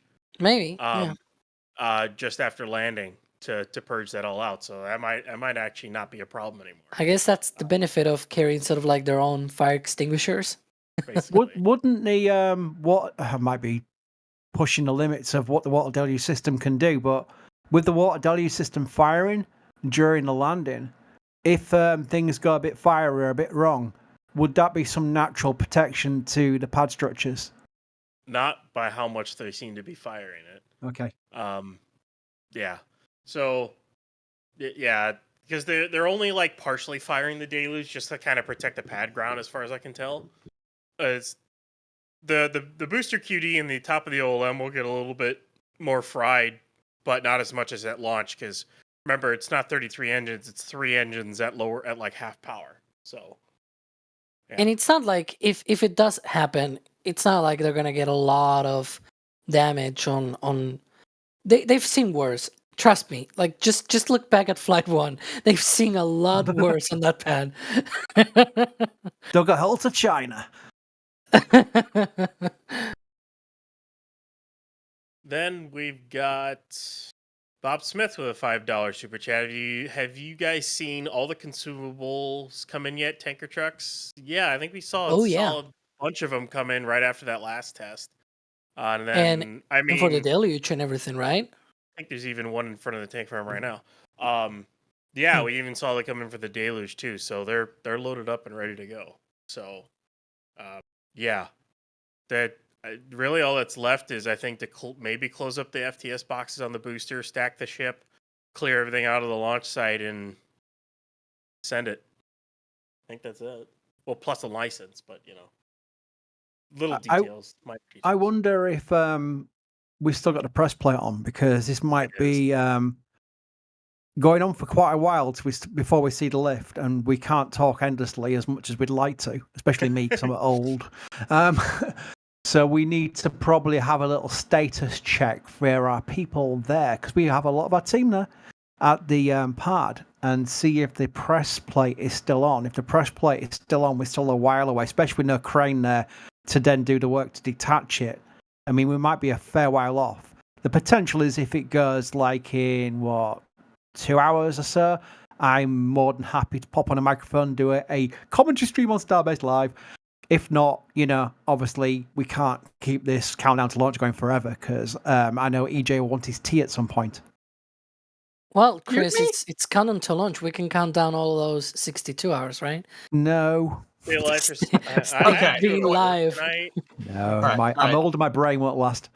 All right, listen, Chris, there was a lot of things in that sentence that I didn't like. I'm trying to Englify you. I want to see a behind the scenes of EJ with a kettle boiling. Oh, man. No, I don't want any of this. You Americans with your iced tea. Sacrilege. Hey, man, that's a southern thing, all right? I'm from the north. We don't do that, okay? We don't do that. We drink coffee, all right? The press plate is still on. I have not. I looked at that a little while back. The crane has not rolled towards the ship, and I have not seen any lifts about it. In fact, it's kind of odd today. I have not seen like any lifts around either of the vehicles almost all day. I think we can, in fact. Yeah, I don't know. Maybe from highway or from the outpost cameras, Kevin might be able to see that crane. It's like this little yellow crane. Oh, little. It's little compared to the Yeah, there it is right it's there. blocked by the ticker. Can we remove the ticker? It's right above memberships where it says gifted memberships. You can see there you go. Thank you. That's the crane. Oh, yeah, I the- see it. The plate's still on, and that's the crane to take it off, and it's not near the ship. So We're a while away. Yep. Yeah. And the whole reason why they need the crane is because that plate is huge and it weighs a lot, right? So they need a crane to be able to remove that. You're gonna just pop up, some big guy just goes up and removes it. You kind of need a crane for that. Well, Kevin Michael Reed is our overlord in charge of the buttons and the pressy things that make this stream work. Where am I going with this? I don't know. You can tell it's like I go about an hour and that's it. My brain just goes. We need to sort of make a decision point on maybe countdown to launches stream with the caveat that we have 24/7 coverage regardless on Starbase Live, with the ability to turn on microphones on that stream to talkie if we need to. So maybe we should have a think about that. Well, we're at our net 62 hours. I mean, I think we should just stream until it launches. Yeah. What about talkie though? If you wanna find a way to get me some vacation time at work, then that can work. I'll do it. But otherwise of that, I ain't gonna be on. I'll do it. You don't know me, son. There you go. There's that crane. We got a little closer. Of course, now the image is freezing. Yeah, so we did a little bit of an enhance.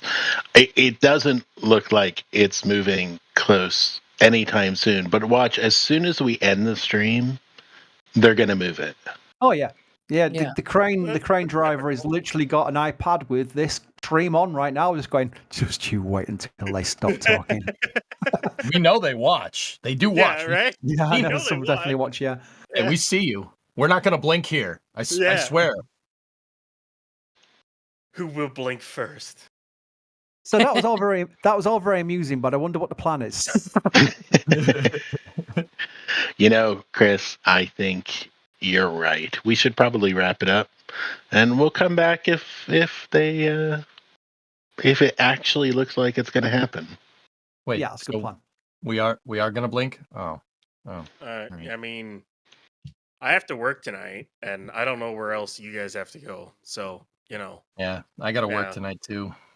I'll cover some of the support we have here left. Like it's here, Gunfox for 10 gifted 10 red team memberships here. Thank you so much. Quintessa $2 super chat. No, don't read it. Don't read what he said. Don't do that. What? Don't read what Tessa said. There's Don't nothing. do that. Okay, good. They didn't say anything. All right, just ignore him from now on. Okay. Is this some kind of like Twitch rivalry going on here? No, he's one of my moderators, Chris, and he's Scottish. Oh, right. Oh. Just don't listen to him. It's fine. I'll copy that. All right. Fellstar86, $5 super chat. What damage could be caused to the sticks if the catch doesn't go 100%? They could rip the sticks in the carriage off the tower. They could snap the cables, and the carriage just tumbles down the tower, slams into the base. There's a lot of things that could happen. It wouldn't be good. Don't have nightmares. Yep. Justin with a store message. I'm doing my part, and I'm crying that I missed patch 3 and 4. Rip. Can't help you.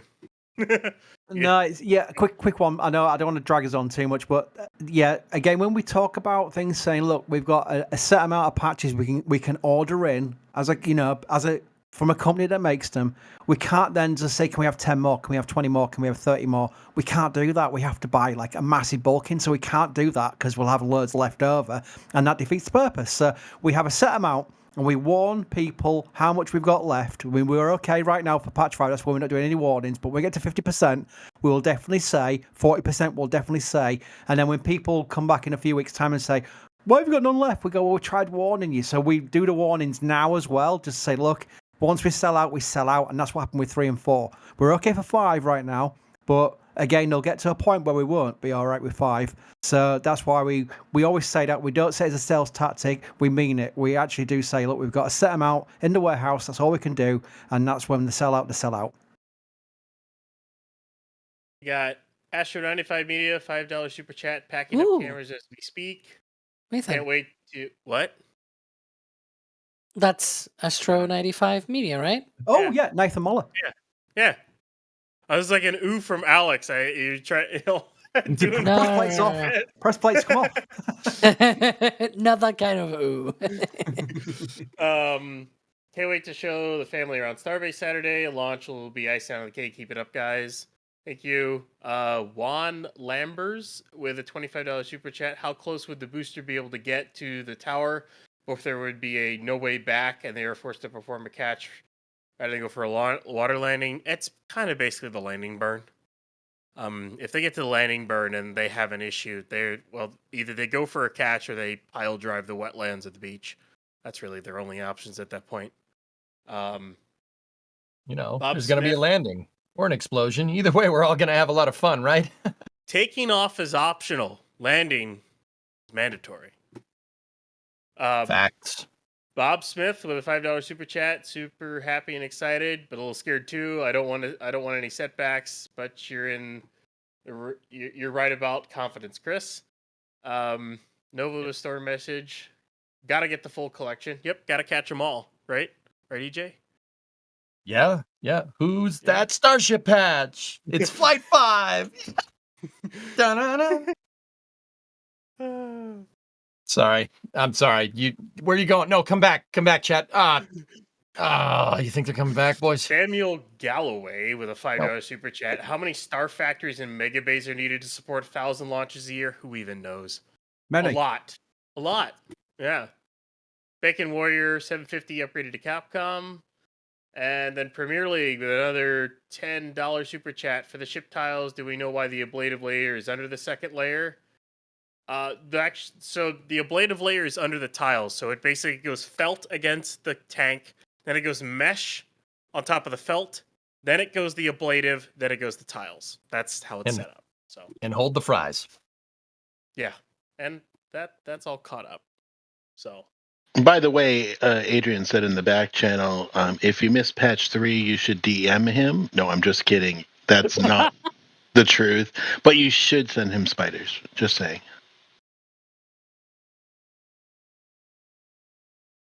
Also, you should tell Jack to wear a kilt. Like, you really should convince him to wear a kilt. Really, really very convincing. Lots of times. Yeah, by the way, I see chat going a little bit fun with the FAA. I've not seen anything yet. Trust me. When Second we do out, see it, you'll know. You'll know. Trust me. You'll know. Yeah. It's a bit like people in chat who go, scrub. Yeah, right. You got to put that evil on us, chat. I guess that's going to, do it for us? Right? Yep. Yeah. We'll put a bow on this one. Yeah, I guess I'll do it. Thanks EJ for being on with me and the rest of us for Countdown to Launch for how long did we go for? 3 hours. That's fun. 3 hours on the dot. Yeah. Right, some cam, some not cam.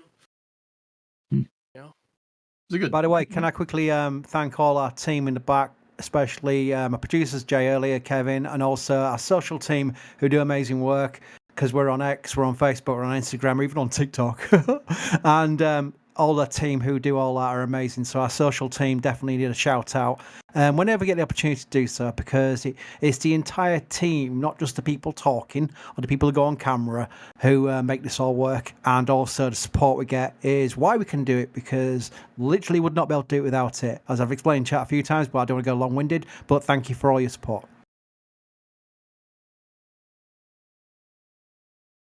And I guess I'll thank Alex here as well for just popping in after Cody left. It's okay. You don't need to thank me. No, I don't. Okay, fine. Oh, thank you then. And as always, as Jack likes to call it, spaceflight, NASASpaceflight actual, if I remember correctly, as he says it. But Chris, thank you. Yeah, you're welcome. Yeah, I always get tagged as a kind of like top boss. I'm not. Daz is the top boss. But if people think I'm the top boss and the people who don't like us go, oh, Chris Bergen, I go, well, fine, I'll take it because I don't care. So bring it on me. That's fine. I don't mind at all. But yeah, pleasure as always. In our hearts. And then I think the round of producers, we had Carson, Jay, and Kevin Michael Reed doing the producing for these 3 hours. I think that's all 3 of them. But yeah, thank as always for all the help as you guys always do and keep these shows running as possible. So yeah. Thank you, everybody. It's a privilege being here, and we certainly appreciate it. Thank you. And just as we're about to end, Space Post puts in a $50 super chat. Space be with you. And also with you. Right, thank you, Space Pope. And I guess that'll do it for us. Reading and, from Rocket Propulsive Elements 8th edition. Wait, what? Sorry. What? No, Space Okay. Pope. What? Okay. No, don't worry about it. Sure. Nothing. I won't everything's worry fine. about it, EJ. That's fine. I won't worry about it. All right. Well, We've got the anyways, Oscar outro music, Oscar speech where they put the music on saying, get off the stage. Yeah, they're probably saying at that some anyway, point, SpaceX will lift this ship, whether it's on SBL or we do another dedicated. I don't know what we're doing at this point. I just work here. But thanks for joining us on this countdown to launch, and have fun. Good luck. And here we go.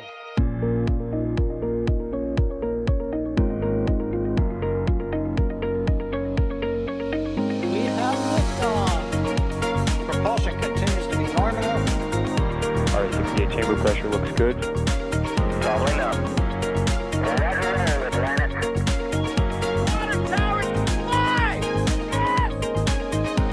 Tango down to nominal. Fighting downside FTS off. Bring in FTS off. It's orange! Orange 45! Oh my god! Oh my god! Decollage! Look at this! Put that in the big bag, 343 unfolds to go. Indeed.